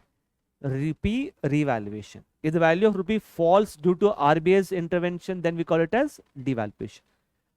One of these two is revaluation and the other one is devaluation. Tell me, take your time, which one is revaluation and which one is devaluation? Aditya? कौन सा? First one is what? Why it is revaluation? RBI to inject rupees, na? If it is injecting rupees, what will happen? Rupee supply will increase. If rupee supply increases, what will happen to value of rupee? What will happen to value of rupee if the rupee supply increases? Rupee value will decrease. So is this devaluation? You should never see what happens after the second leg. You should always see what happens after the first leg. This is what I'm trying to tell you guys. You should always see after the first leg. So RBI is sucking out rupees. If RBI sucks out rupee, what will happen to rupee supply? Rupee supply is less. If rupee supply is less, means value of rupee is increasing. So that we call it as rupee revaluation. So here you can write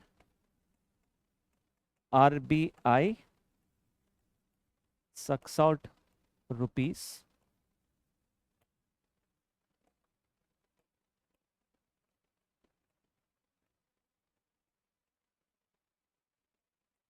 rupee supply decreases. This will lead to rupee revaluation. Here RBI will inject rupees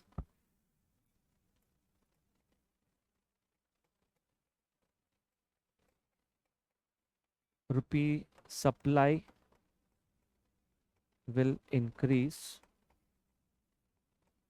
So this will lead to rupee devaluation.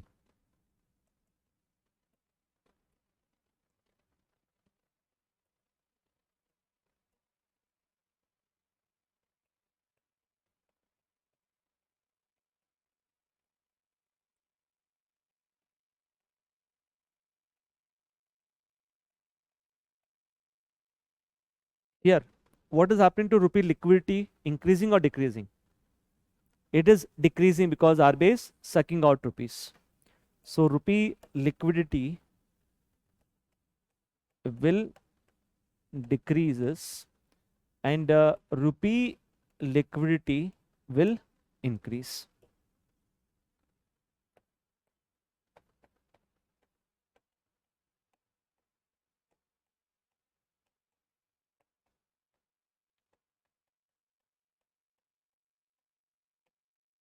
I want you guys to tell me, take your time, what is likely to happen to rate of interest on loans in the two scenarios. Bharat, first वाले में क्या होगा? Increase होगा. क्यों increase होगा? RBI is sucking out rupees. Or you should think like this: banks have less rupees. If banks have less money to give out rupees, the rate of interest on loans will increase. Good.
Hmm. Tell me what will happen in the first scenario and second scenario on the forex reserves. RBI in the first scenario, if you see, you should see the impact after the first leg. RBI is selling dollar. From where will RBI sell dollar? From its forex reserves. So the first scenario, the forex reserves will decrease. There RBI is buying dollar. If it buying dollar, forex reserves will increase. So here forex reserves will decrease, and here the forex reserves will increase.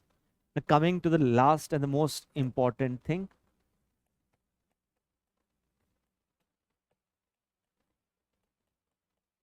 dual objective. When I say dual objective, it's like saying if RBI wants to fulfill two objectives simultaneously, in that case it will go for sell or buy, or buy or sell. Like one objective, so we know here it is trying to control. In the first scenario, what did we cover? Say rupee depreciation, right? And यहाँ पे क्या control कर रहा था? It was trying to control the rupee appreciation.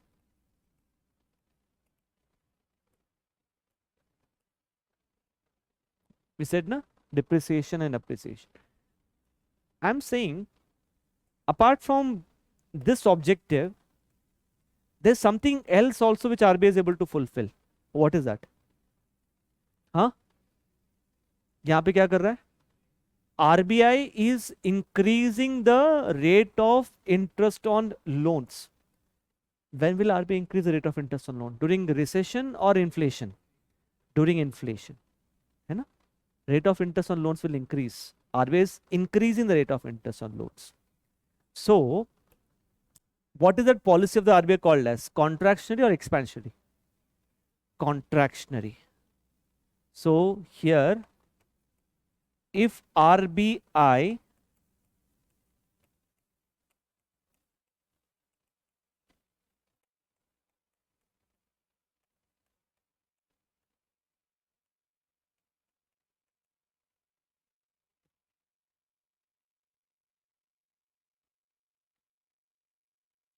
Did you understand here?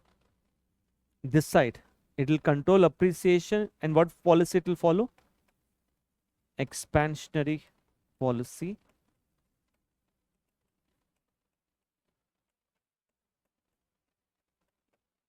to promote growth during slowdown. So in other words, if there is a situation where the value of rupee is falling and simultaneously inflation is also taking place, दोनों एक साथ साथ हो रहे हैं, then the best tool which can be used is forex sell or buy swap. On one hand, you are injecting dollars, while on the other hand, you are sucking out the excess rupees. You are able to do both the two things. Clear with that?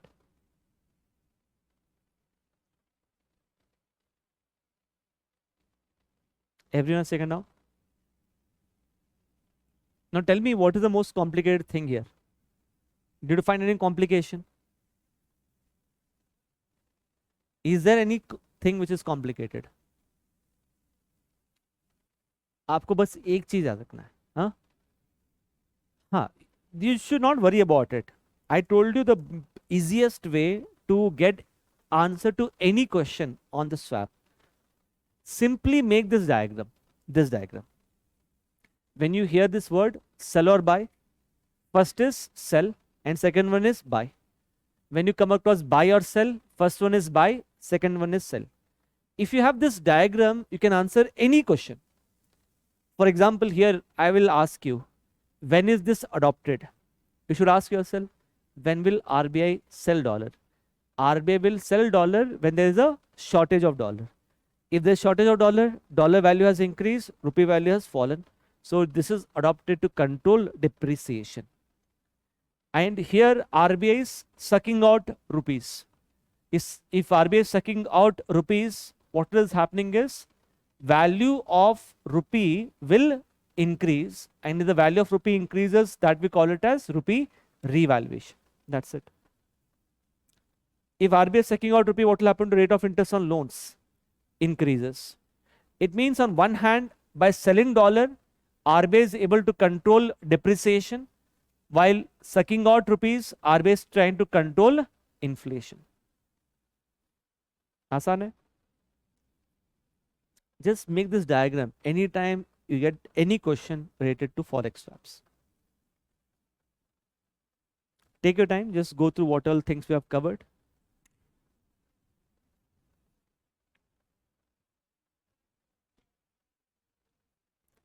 Huh. Which one?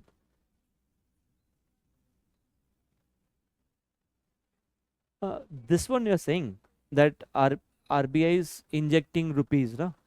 So what RBI is doing is, if it carries out this kind of swap, no, immediately after this swap, it may go for this swap, or after this swap, it will go for this swap. नहीं होता है.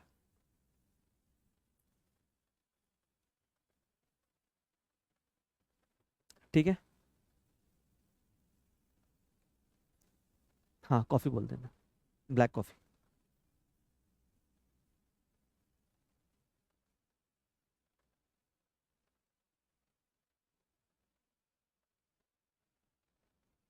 Okay.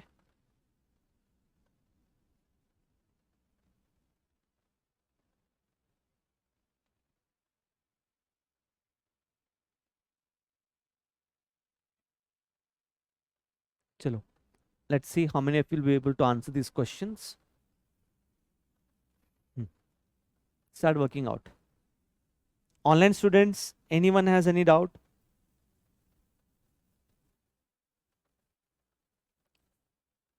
Normally students are like this in online batch, or they ask doubt in other classes also?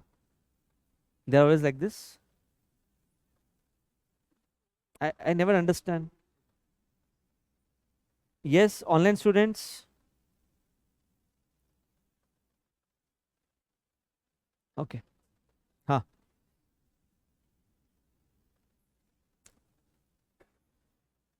Shiva?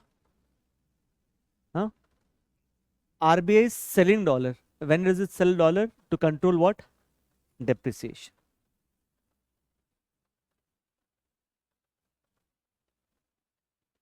RBI is buying dollar. Why is RBI buying dollar? Yes.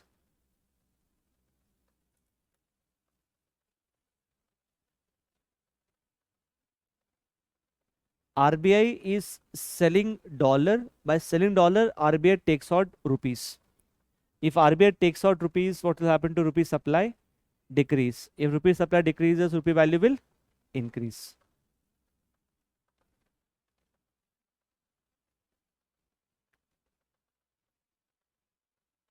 It's true. RBI is buying dollar. By buying dollar, what will RBI take out from the economy? Rupees. Sorry, by buying dollar, it will inject rupees. So if it inject rupees, it lead to devaluation.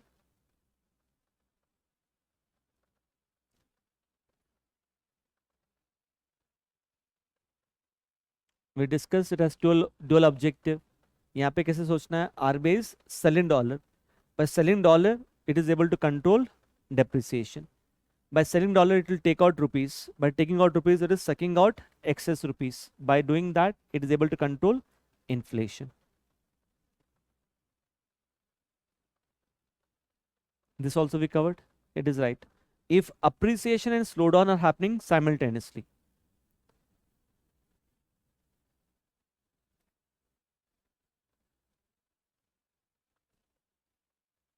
Hmm? True. You don't have to here think of it. RBI is buying dollar. If RBI buys dollar, what will happen to forex reserves? Increase. First step only.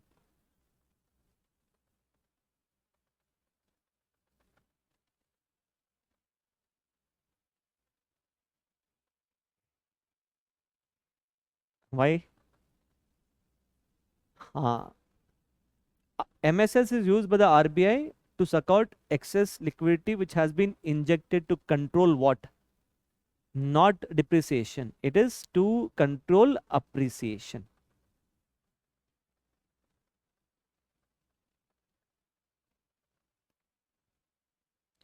The money raised through MSS bonds is not part of government borrowings. Yes,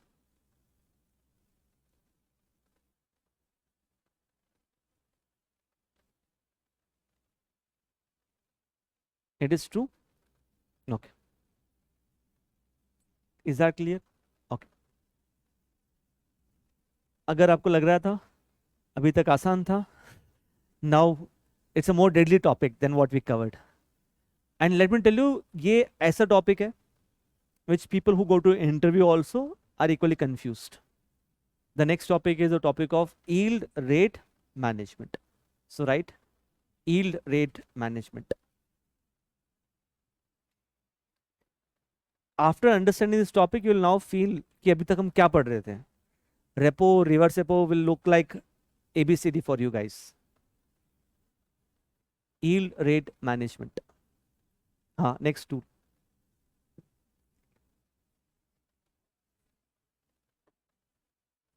हाँ, no, doesn't matter about the market price. Whatever is the price at which it has done the first transaction, at the same price it will do the second leg of the transaction. Break चाहिए? चलो ठीक है, will take a break. 2 घंटे हो गया ना? हाँ. So we'll take a break of 10 minutes. We'll start at 6:45. मेरे वॉच में तो 6:35 हुआ देखो. ठीक है, 10 मिनट्स. वो 10 अगर मैं बोलता हूँ 15 मिनट का, वो आप खींच लोगे, आप मुझे पता है 20 मिनट का. So I told you 6:45 start.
Yield rate management.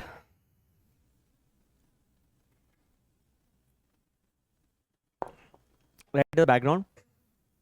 Background.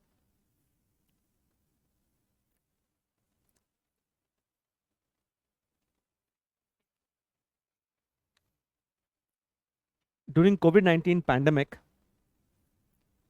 during COVID-19 pandemic,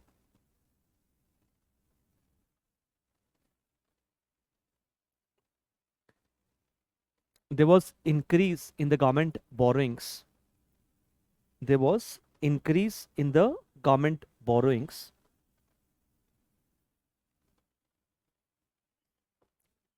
leading to there was increase in the government borrowings, leading to increase in the bond yields. There was increase in the government borrowings, leading to increase in the bond yields. Full stop. Increase in the bond yields, increase in the bond yields may have an adverse effect on the economy. Increase in the bond yields may have an adverse effect on the economy in terms of number one,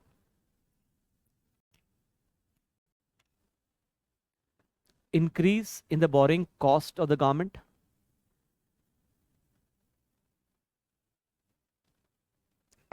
Increase in the borrowing cost of the government. Second, increase in the rate of interest on the loans. Increase in the borrowing cost of the government. Second, increase in the rate of interest on the loans. Third, decrease in the investment rates. Decrease in the investment rates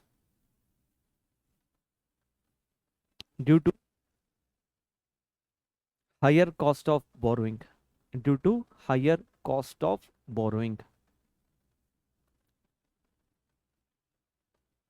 Next line. Thus, increase in the bond yields. Thus, increase in the bond yields during. Thus, increase in the bond yields during slowdown. During slowdown can go against the interest of the economy. Can go against the interest of the economy.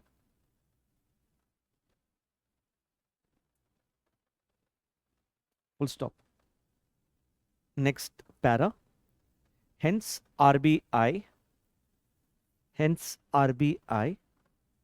adopted certain tools to reduce the bond yields. Thus, RBI adopted certain tools to reduce the bond yields. Number one, OMOs, open market operations. Second one, Operation Twist. Operation Twist. TWIST. Operation Twist. Third, Government Securities Acquisition Program. Government Securities Acquisition Program. So just read through what all things you have written.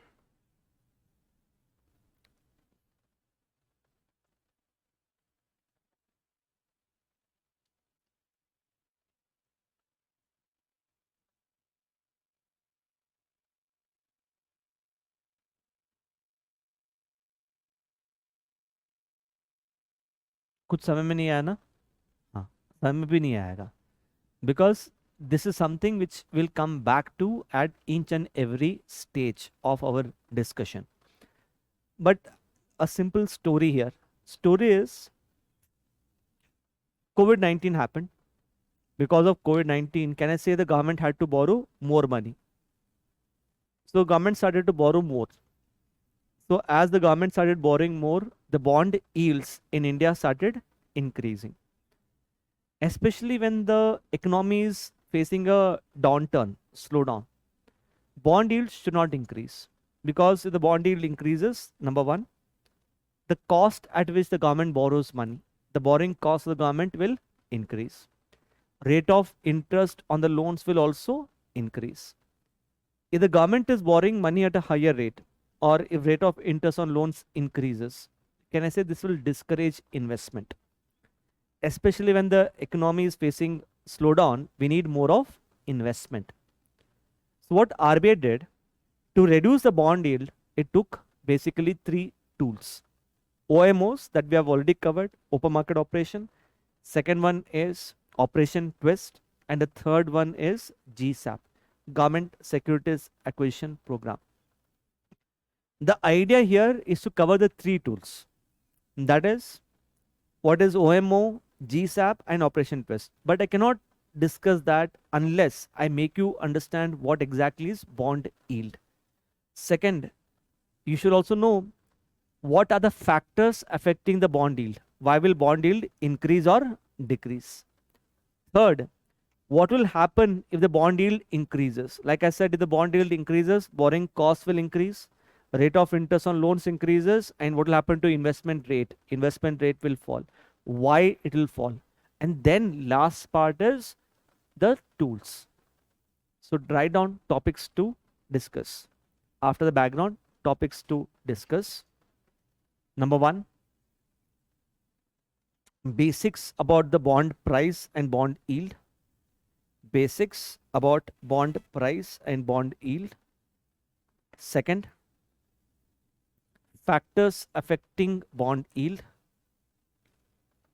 Second, factors affecting bond yield. Third,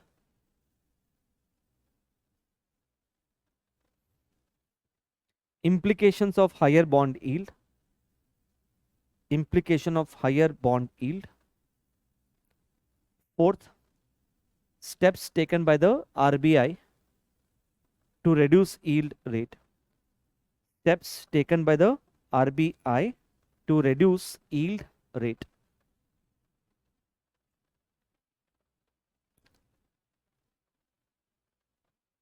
Okay? So we'll start with the first concept, that is the concept of bond price and bond yield. Please write down. Concept of bond price and bond yield.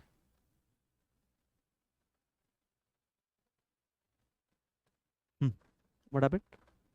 Make the heading concept of bond price and bond yield. Okay, just pay attention now.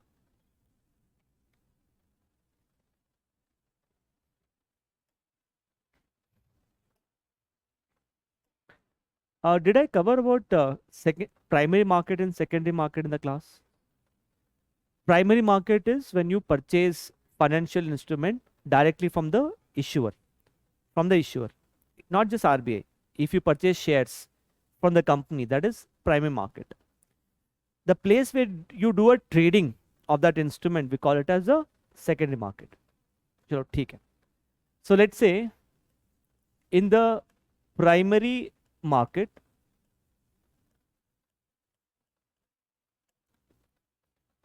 let's say here that RBI will issue government security on what is that platform? eKuber. It will sell government security on the eKuber platform. ठीक है? I told you government securities have basically three features. No? What are those? First one is the face value. Second one is the coupon rate. And third one is the maturity. So let's say here face value of that government security is rupees 200 and coupon rate is equal to 10% and let's say maturity is equal to 5 years. And understand, whenever you say coupon rate, na, by default the coupon rate is yearly. By default it is interest is paid on a yearly basis. So in the primary market you'll come across these three variables. Okay. When you go to secondary market,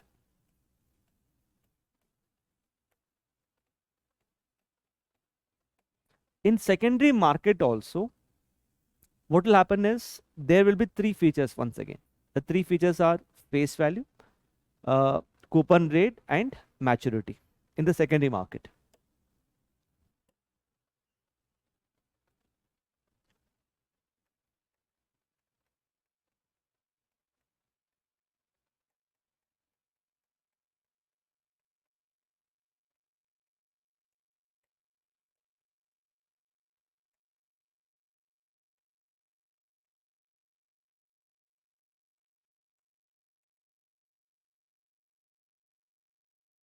What do you think will happen to face value, coupon rate and maturity in the secondary market? Will they change will they remain same? क्या लगता है आपको? Face value, coupon rate and maturity, they'll change. What will change? Why will coupon rate change? क्या reason है? You said coupon rate. तो coupon rate change हो जाएगा. Is that what you're trying to say? हाँ Shiva. What will change? Will anything change? Let's say RBI, who has issued this government security, by the way? Government. It's the government. On behalf of the government, RBI has issued it. So it's like saying I'm the government. Government ने कितना borrow किया है? 200 rupees. For which the government has said, I will pay you 10% of 200. 10% of 200 कितना interest होगा? 20 रुपए every year. For how long the government has borrowed? 5 years. Will this change in the secondary market? That is my question. Adit? Huh? Maturity will change. No, you only said. Huh? Maturity will change. स्वर्णिम क्या लगता है? Why will maturity change? Government has borrowed for 5 years. वो तो same ही रहेगा ना. Government has borrowed for here 5 years. That will remain same. Government has said, I will pay you 10% interest. That will also remain same. How much money has the government borrowed? Government has borrowed 200. How is that going to change? What you should understand is there are three things which will never get changed for a bond. कभी change नहीं होगा. Whenever a bond is issued, on that bond you'll write face value. On that bond you'll write coupon rate. On that bond you'll write maturity. No matter whichever market it is, until the bond matures, its three variables will always remain same. They will never ever get changed. Do you understand? So it's like saying, Adit, initially I purchased, let's say, this government security. I purchased this government security जिसके ऊपर let's say the face value is written as 200 and maturity is written as, let's say, 5 years. This is something which is written here. I purchased this bond, for example, in 2025. I purchased this in 2025. It means government is saying after 5 years, you come back to me with this particular bond. I will pay 200 rupees to whoever has this particular bond. So let's say if I sell this particular bond to Shiva, on this bond, Shiva will say, how much is the maturity? 5 years. It is not the maturity from the time he purchases. It is the maturity from the time the bond has been issued. ये कब issue हुआ है? 2025. He may purchase in 2029, one day before the maturity. Does not really matter. The bond will still be redeemed in 2030 only. No matter what price he purchases from me, how much money he will get from the government? 200. How much interest he will get? He will get 10% of 200, that is 20. These three things will never ever get changed either in the primary or secondary market. Is it crystal clear? ऐसा सोचो कि bond पे तीन चीज लिखे हैं.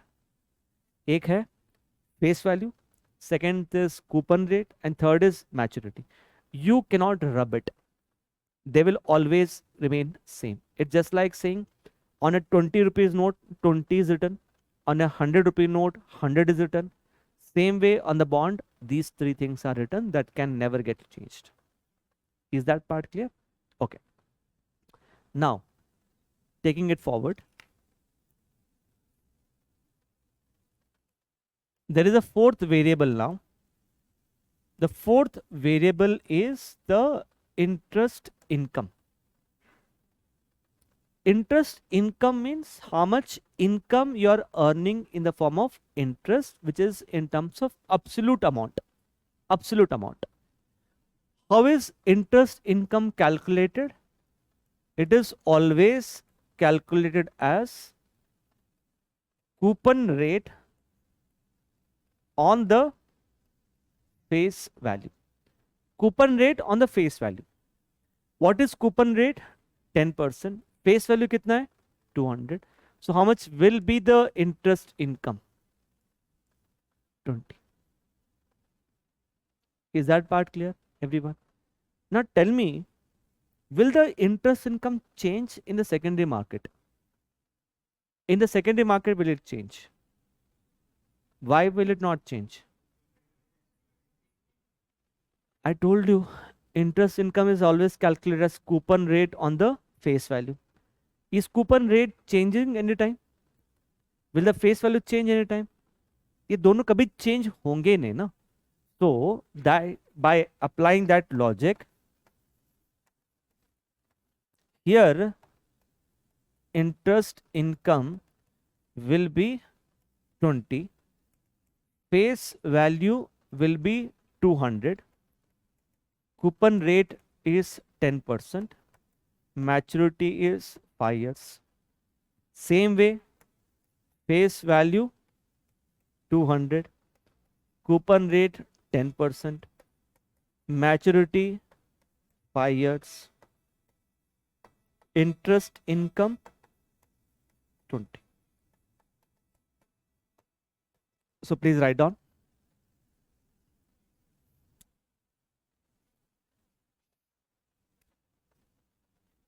Bonds have three distinct characteristics. Bonds have three distinct characteristics. Put a hyphen and write. Face value, coupon rate, and maturity period. Face value, coupon rate, and maturity period. These three characteristics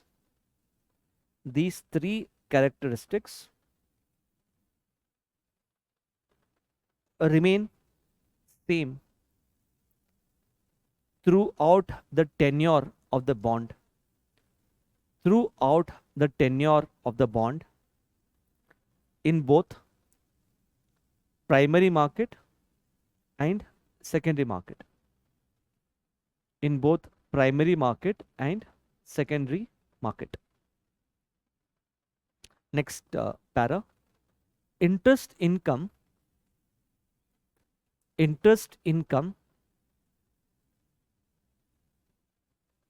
is always calculated as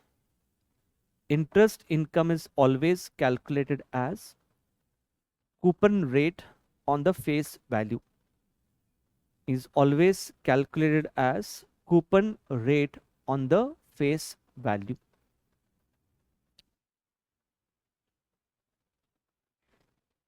Full stop. Since the coupon rate and the face value, since the coupon rate and the face value remains same, since the coupon rate and the face value remains same, the interest income also remains same. The interest income also remains same. Interest income also remains same. Okay. Now let's write the concept of bond price. Make the heading, subheading, bond price. Bond price is a price at which the bond price is the price at which an investor purchases the bond, is the price at which an investor purchases the bond in the primary or the secondary market. In the primary or the secondary market. Full stop. The bond price may be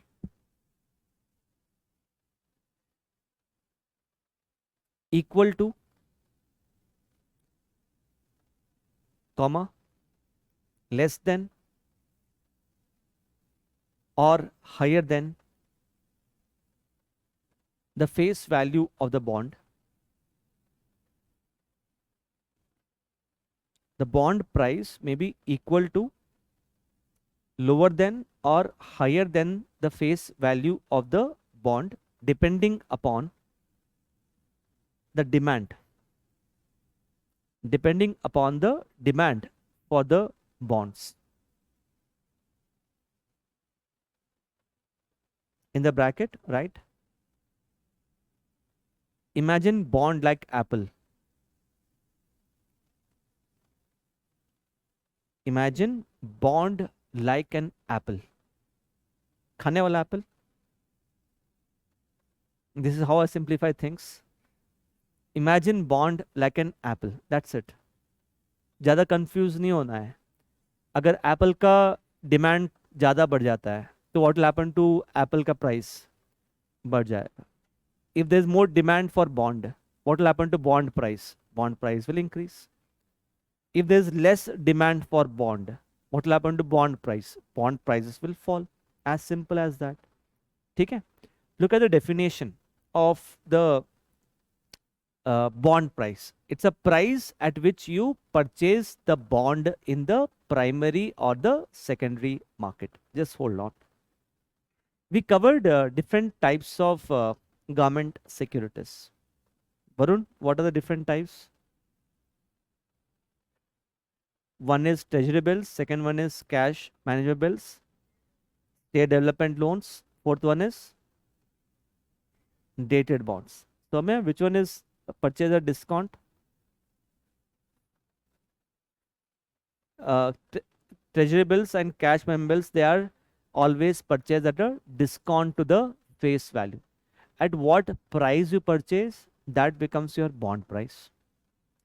If the face value of treasury bill is rupees 100, but you purchase it at 95, face value will be 95, but what will the bond, face value will be 100, but the bond price will be 95. So the price at which you purchase the bond. Now, let's forget about treasury bill and cash management bill. Let's talk about the normal bonds, normal dated bonds. Okay? So RBI is issuing a dated bond on the e-Kuber platform. I'm not talking about treasury bill. I'm not talking about cash management bill. I'm talking about normal dated bond. So RBI is selling this particular bond. So let's say here, when RBI is selling, which is this platform? Primary market, and it is a primary market, right? So let's say I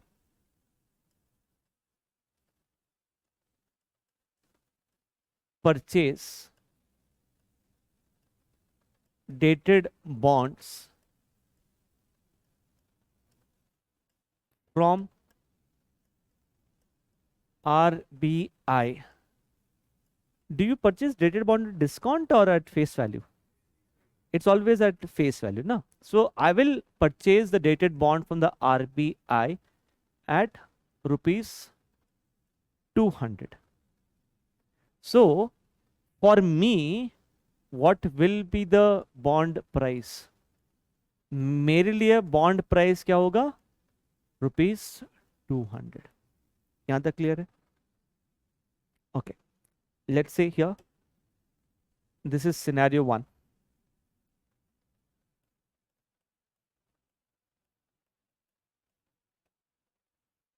In this scenario 1, let's say I sell the bond to investor X at rupees 220. I told the bond price can increase or decrease. At what price did I purchase the bond? 200. I'm selling it to another investor X at rupees 220. तो अभी बताना, अभी bond price क्या होगा? For this investor X, bond price for this investor X will be equal to 220. So here scenario 1 for investor X is 220. Another example. Let's see the second scenario. In this second scenario, let's see it from the perspective of investor Y. Investor Y, let's say here, investor X sells the bond to investor Y at rupees 210. From the perspective of investor Y, the bond price is now equal to 210. Investor X has purchased it at 220 and is selling it at 210. Bond price are like apples. Suddenly they can increase or decrease. Now you understood about the bond price. Okay. In the primary market, can I say broadly the bond price is generally equal to face value, except in case of which kind of bonds? Treasury bills and cash management bills. So write in the next para. In the primary market, in the primary market,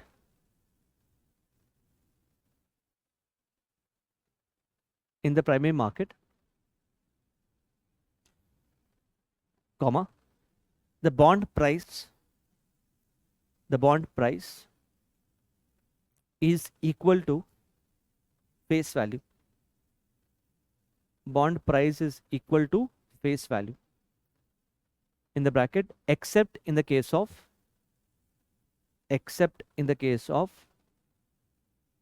T bills and CMBs, except in the case of T bills and CMBs, where these government securities are purchased at discount.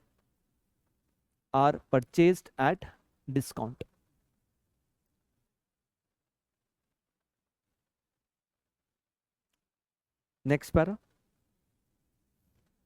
In the secondary market, the bond price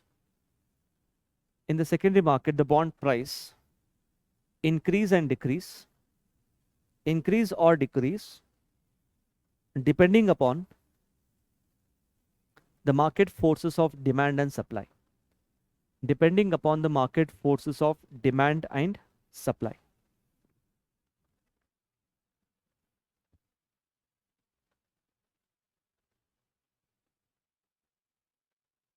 Okay.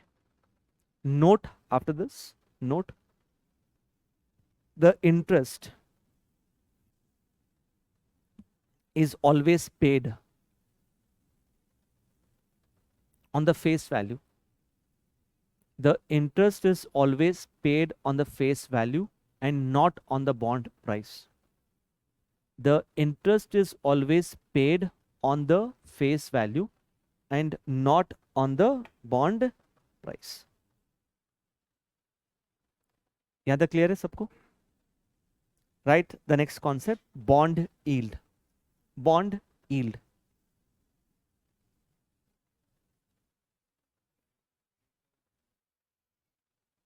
हाँ, it can be. It can be.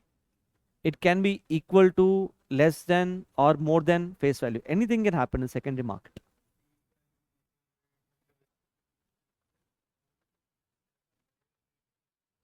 Higher than the, we'll come to that. Suddenly demand might increase.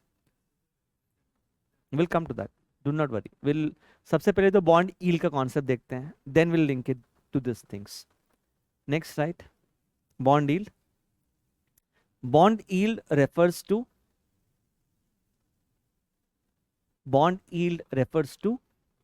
annual percentage rate of returns. Bond yield refers to annual percentage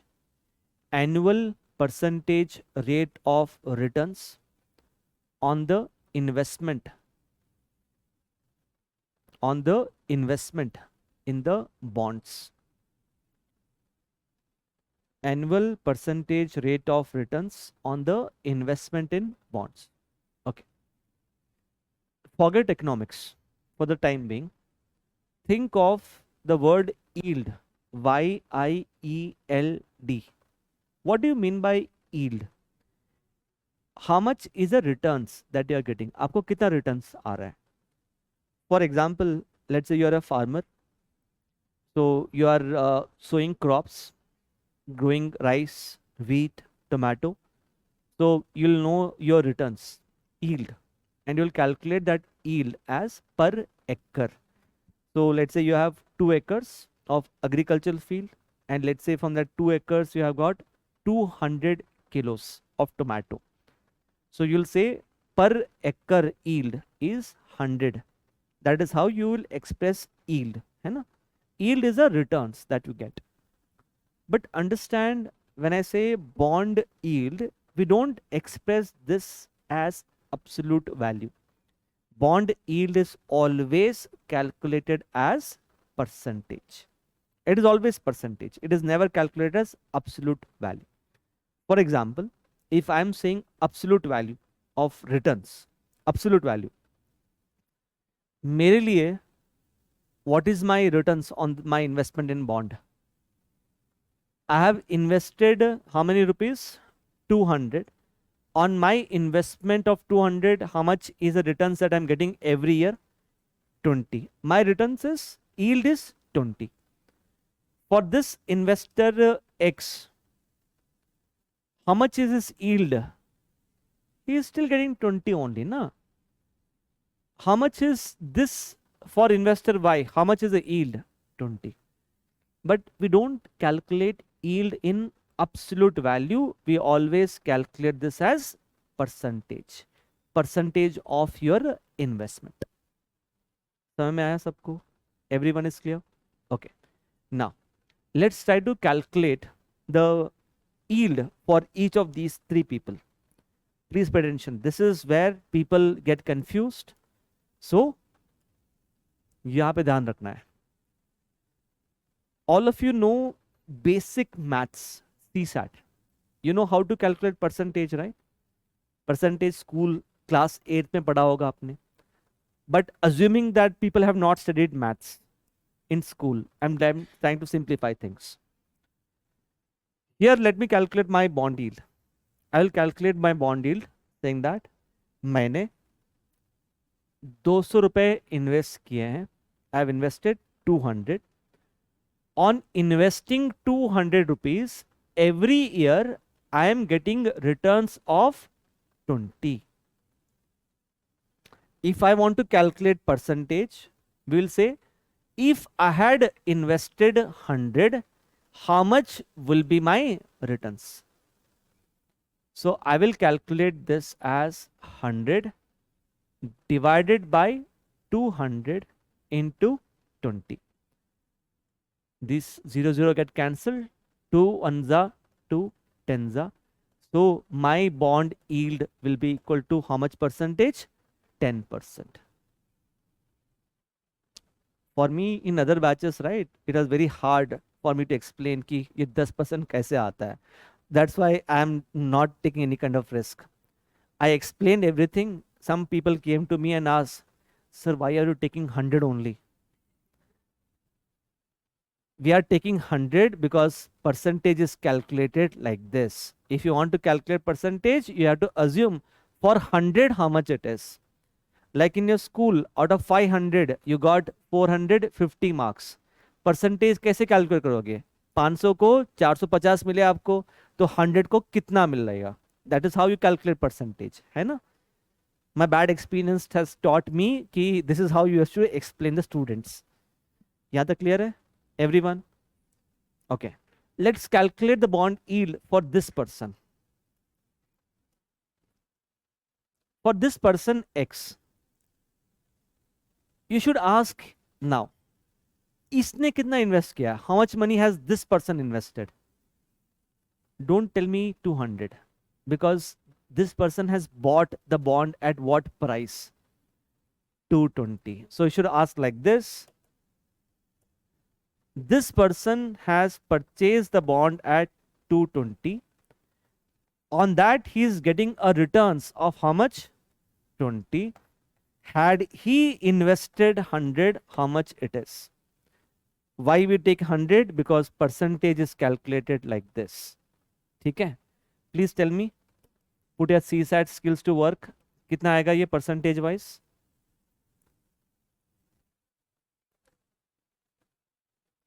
$100 divided by 100 divided by 220 into 20. How much will that be? 9.09? 0.09 कैसे आ सकता है? 9.09?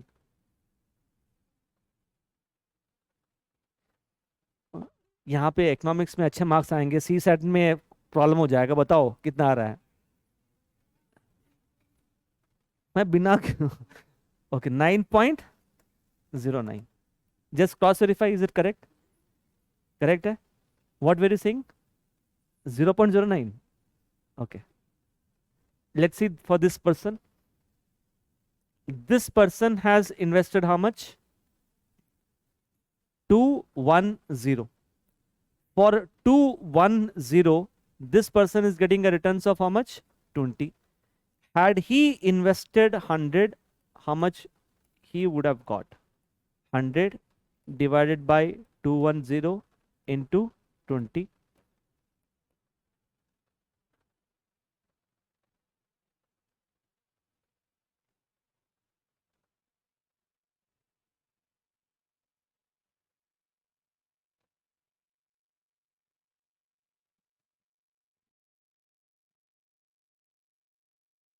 9.5? 9.5? Okay. 9.48? कितना आ रहा है?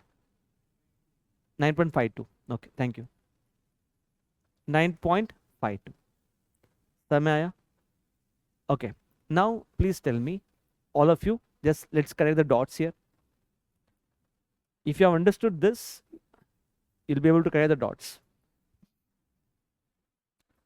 How much is my bond yield? For me, how much is my bond yield? 10%, right? How much is the bond yield for this investor X? 9.09. For investor Y, how much it is? 9.52. ठीक है? please have a look at all of these three scenarios. I want you guys to tell me a formula for calculating bond yield. Formula क्या होगा? Please take your time. 1 minute. I want a generalized formula, a formula that you can use it across. Looking at the variables in each of the cases. I want the formula for bond yield. Take your time. Let's write down the formula and tell me.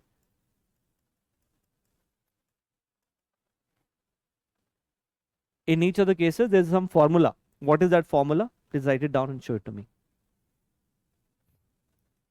लिख दिया? हाँ, ये क्या है numerator में? That will not be there. There is something else. That's what I want to tell you.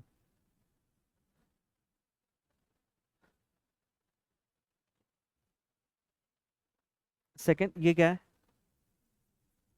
हाँ, ये what is the term called as? हाँ, interest. हाँ हाँ, क्या आना चाहिए वो? It should not be coupon rate ना? हाँ, sure. Hmm. What is that?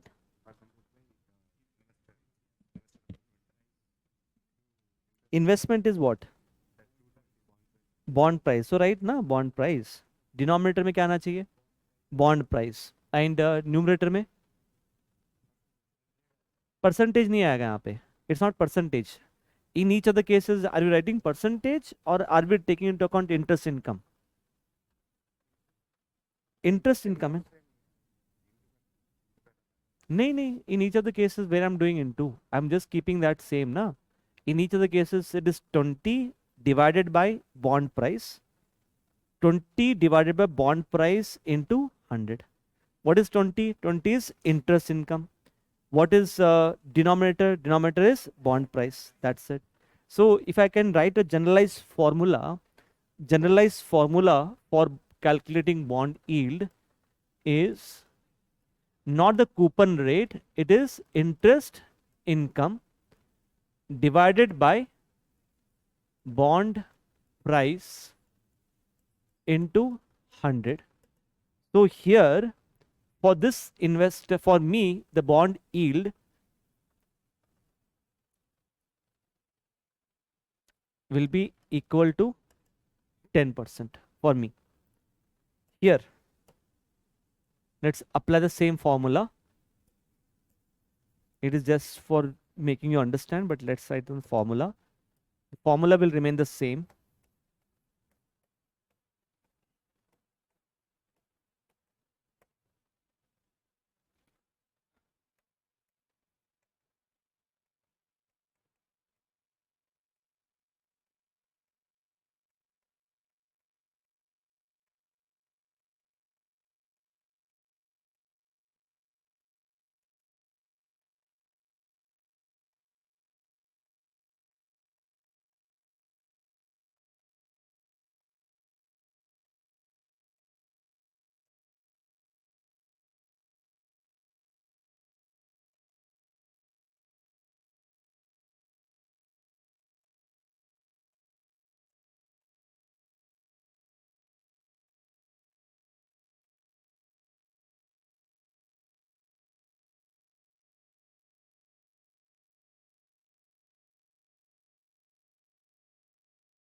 Okay.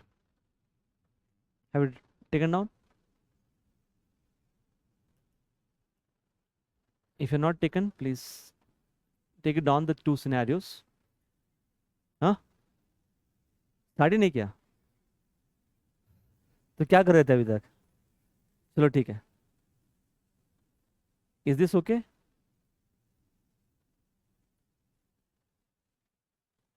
It's visible? Not visible that side. Okay. Take up till here, then I'll tell you. What is the last line that you wrote? Bond yield diff. Okay, right. The bond yield is calculated as, ये तो selective वाला हो गया. Write down bond. You have taken down the definition of bond yield. Everyone has taken down the definition. Okay. Hence, as seen above. Hence, as seen above. Hence, as seen above, bond yield is inversely proportional to. Hence, as seen above, bond yield is inversely proportional to the bond price.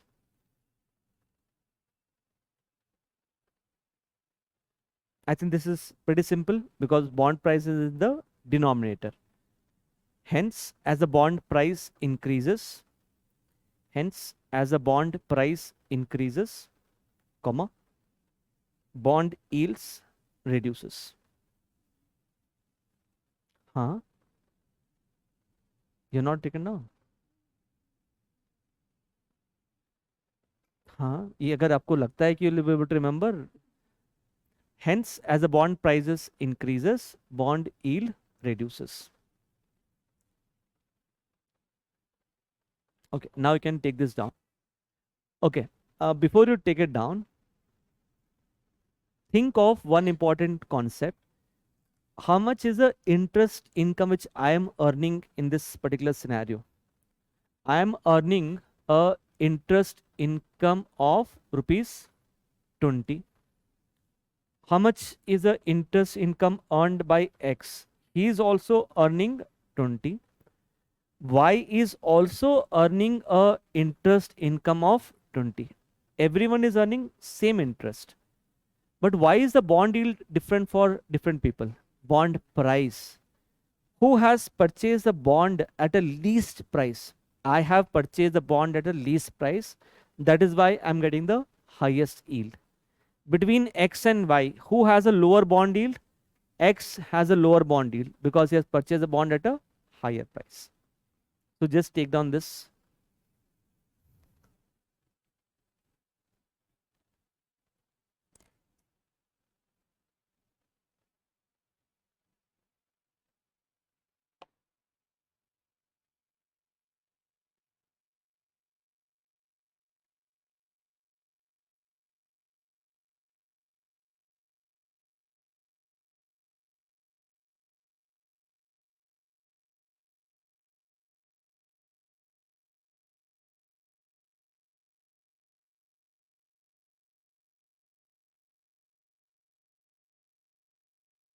Tomorrow there's no economic class. I hope you got the message, right? You'll get it. I'm traveling to FRC tomorrow, so I'll not be here. नहीं छुट्टी नहीं है, खुश मत होना. हाँ.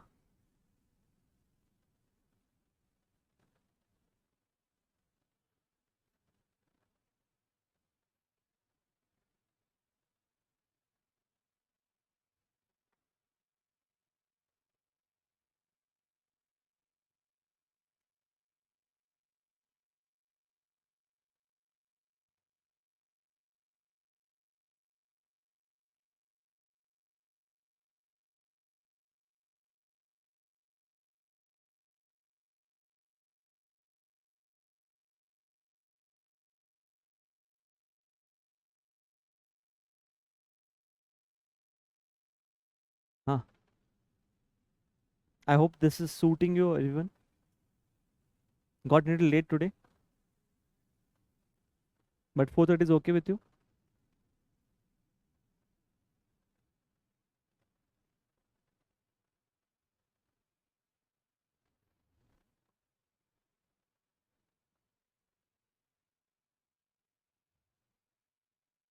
Is everyone clear now with the concept of bond yield? Okay.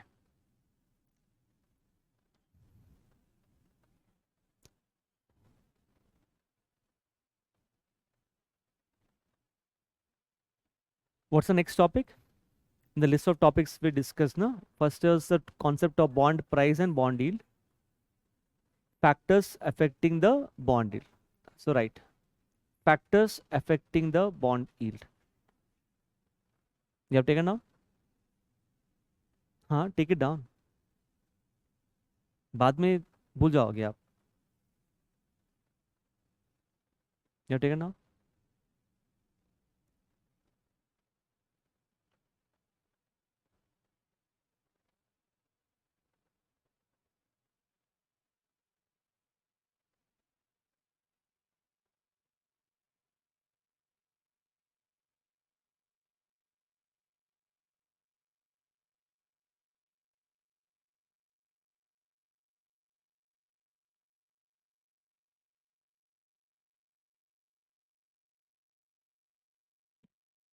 Varun, done? Hmm. Shiva?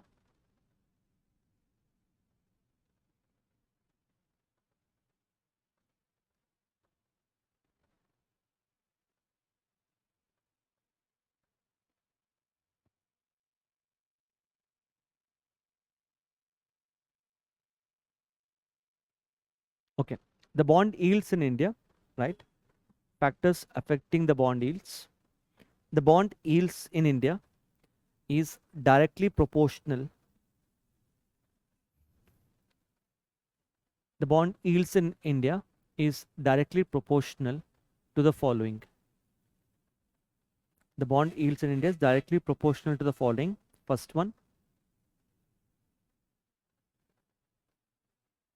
government borrowings. First one is government borrowings. Second one, rate of interest. Rate of interest in India and advanced countries. Rate of interest in India and advanced countries. Third, rate of inflation. Third, rate of inflation. So what I'm trying to say, bond yield is directly proportional to three things. One, how much money the government is borrowing. If the government borrows more, bond yield will increase. Second one is rate of interest, not just in India, but even in advanced countries. And third one is rate of inflation. So how all of those things are affecting the bond yield, we'll come to that. But before that, just have a look at this particular question asked in 2021. Indian government bond yields are influenced by which of the following? Can I say actions of United States Federal Reserve? Because I told you US Federal Reserve will determine the interest rate. That will have an effect on bond yield. Actions of RBI because it will change the interest rates in India, and also the rate of inflation and interest rate. So answer in this case is 1, 2 and 3. Is that clear?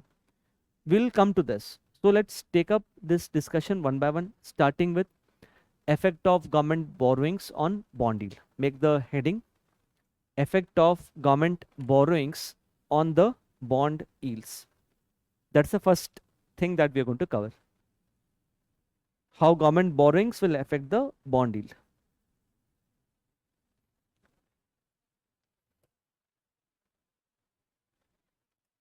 Okay.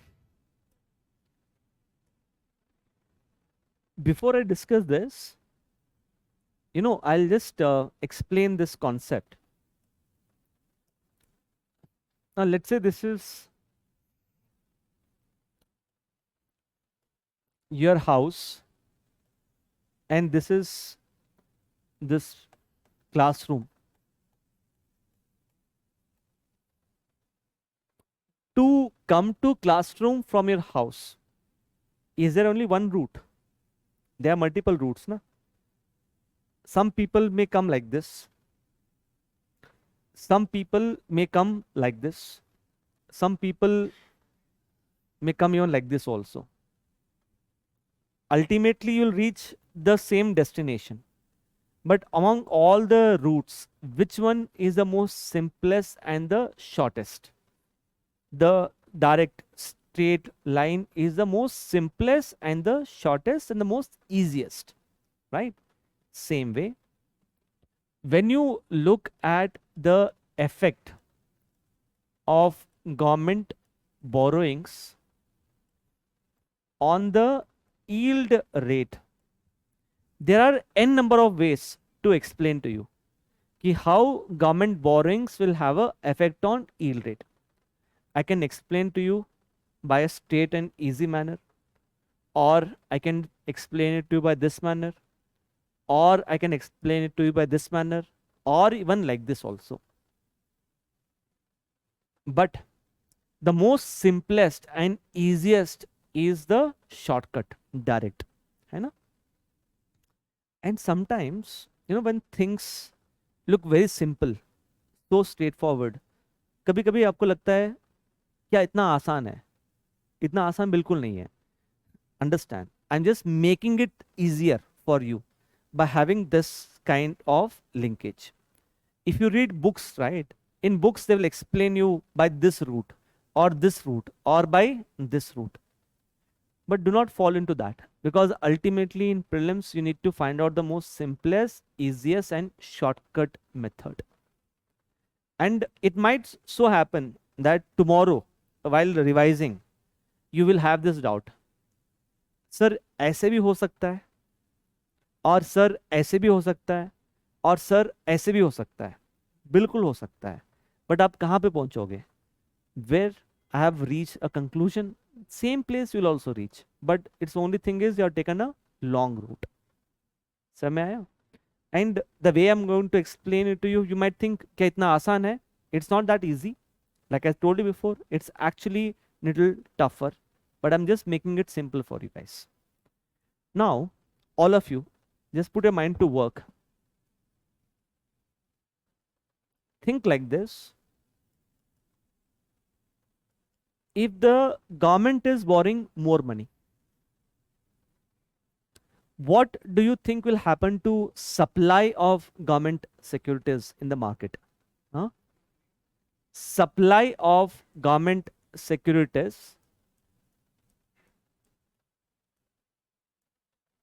in the market will increase. Let's assume government securities are like apples. Agar supply of apple increases, what will happen to apple prices? Apple prices will fall. यहाँ पे supply of government securities increases, it means what will happen to bond prices? Bond prices will fall. How is bond yield calculated? Interest income divided by bond price into 100. Bond yield is always inversely proportional to the bond price. So bond price falls means what will happen to bond yield? बस आपको आसान हो गया, है ना? अगर मैं आपको ऐसे भी समझा सकता हूँ, बट मैं I don't want to explain it to that, but I just want to keep it very short. So just remember this, that is more than sufficient for exam. Same logic, if borrowings by the government reduces, what will happen to supply of government securities? Reduces. Supply कम होने से bond price क्या होगा? Increase. If bond price increases, bond yields will fall. I told you borrowings and bond yield, how are they related to one another? Directly proportional. Borrowings and bond yield are directly proportional. Is that clear? So please try to make a flow chart on your own with respect to both the scenarios. Increase in borrowings and decrease in borrowings. Both the two scenarios, increase and decrease in borrowings.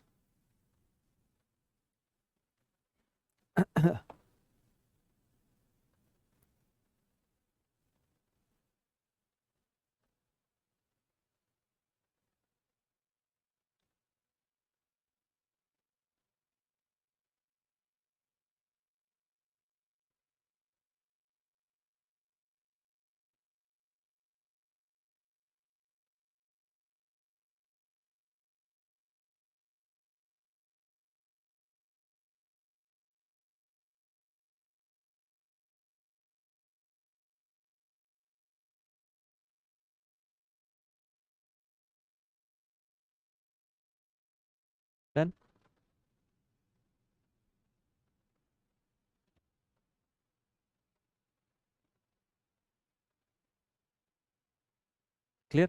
Okay, write on the next one now. Effect of inflation and rate of interest on the bond yield. Effect of inflation, effect of inflation and rate of interest on the bond yields. Okay, let's understand this. How are this related to one another? Directly or inversely? If rate of inflation increases, what happens to bond yield? Increases. Rate of interest increases, bond yield will also increase. So let's see here. So let's say the rate of inflation in the economy increases. If the rate of inflation increases, what policy RBI will adopt? RBI will adopt contractionary policy. If RBI adopts contractionary policy, what will happen to rate of interest on deposits? Yes?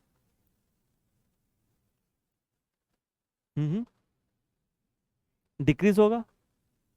Contractionary RBI is trying to suck out, na?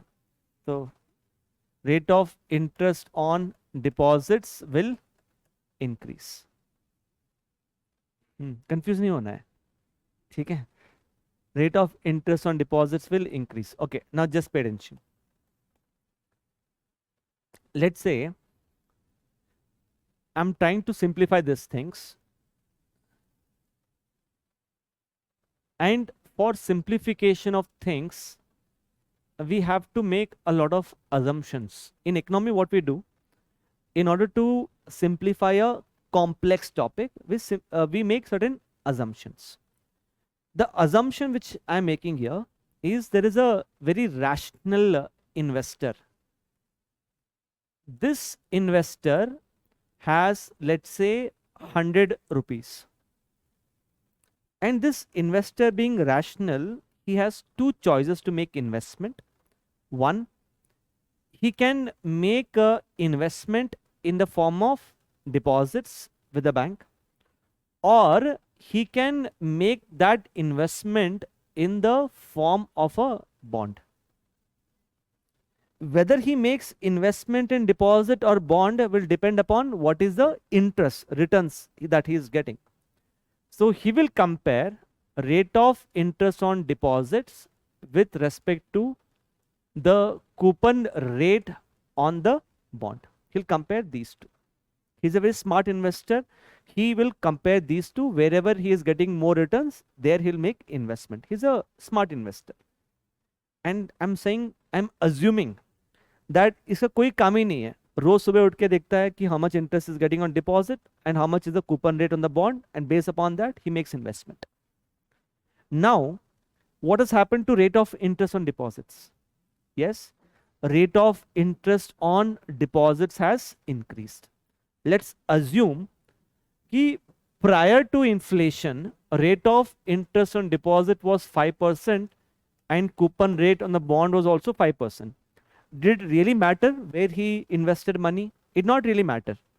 But now what has happened to rate of interest on deposit? Let's say it has increased to 6. Which one becomes more attractive for him now? Deposits become more attractive. So rate of interest on deposits increase. So deposits become more attractive. If deposits are becoming more attractive, we can say that bonds will become less attractive. So what do you think will happen to demand for bonds now? Demand for bonds will reduce. If demand for bonds reduces, what will happen to bond prices? Bond price will reduce. Bond yield, which is inversely proportional to bond price, bond yield will increase. I told you bond yield is directly proportional to inflation as well as rate of interest. Samaya, everyone? Can you make the same diagram for what will happen in case of slowdown? Slowdown, RBI will adopt expansionary policy, rate of interest on deposits will fall. What will become more attractive then? Bonds will become more attractive. So demand for bonds will increase, bond prices will increase, and bond yields will decrease. So write down. Just make the same diagram.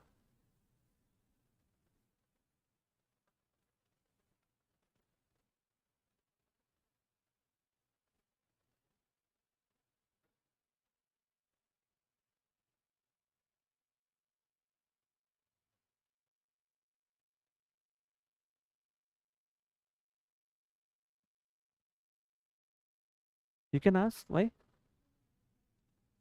You have collected doubts? You can meet me on Monday before the class. Monday I have a class? I don't think so.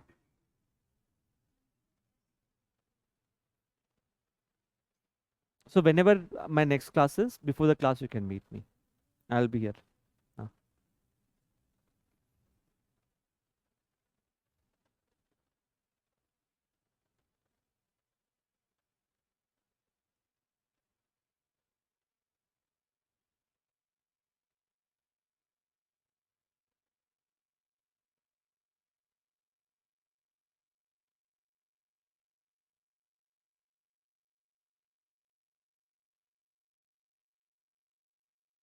Please try to make the same flowchart for the slowdown as well.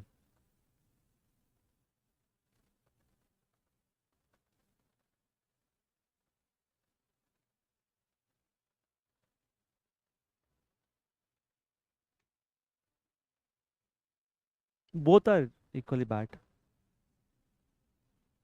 Inflation is also equally bad, no? It will lead to the problem of stagflation. Both are equally bad.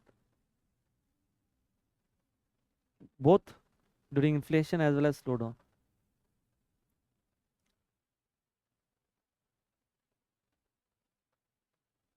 Yes. Has everyone taken out? Okay. Just make a heading. Impact of US Fed Bank policies on the economy. I told you we'll cover about inflation, interest rate, as well as effect of interest rate changes on the bond yield. So make the heading impact of US policies, Fed Bank policies on the Indian economy. Impact of US Fed Bank policies on the Indian economy. Remind me to start with this topic in the next class. Okay? So next class we'll start with this topic. And hopefully by end of next class, we should be done with this topic of chapter of monetary policy. Hopefully. Impact of US Fed Bank policies on the Indian economy. Okay. So remind me next class, we'll start with this topic. Thank you so much. Thank you.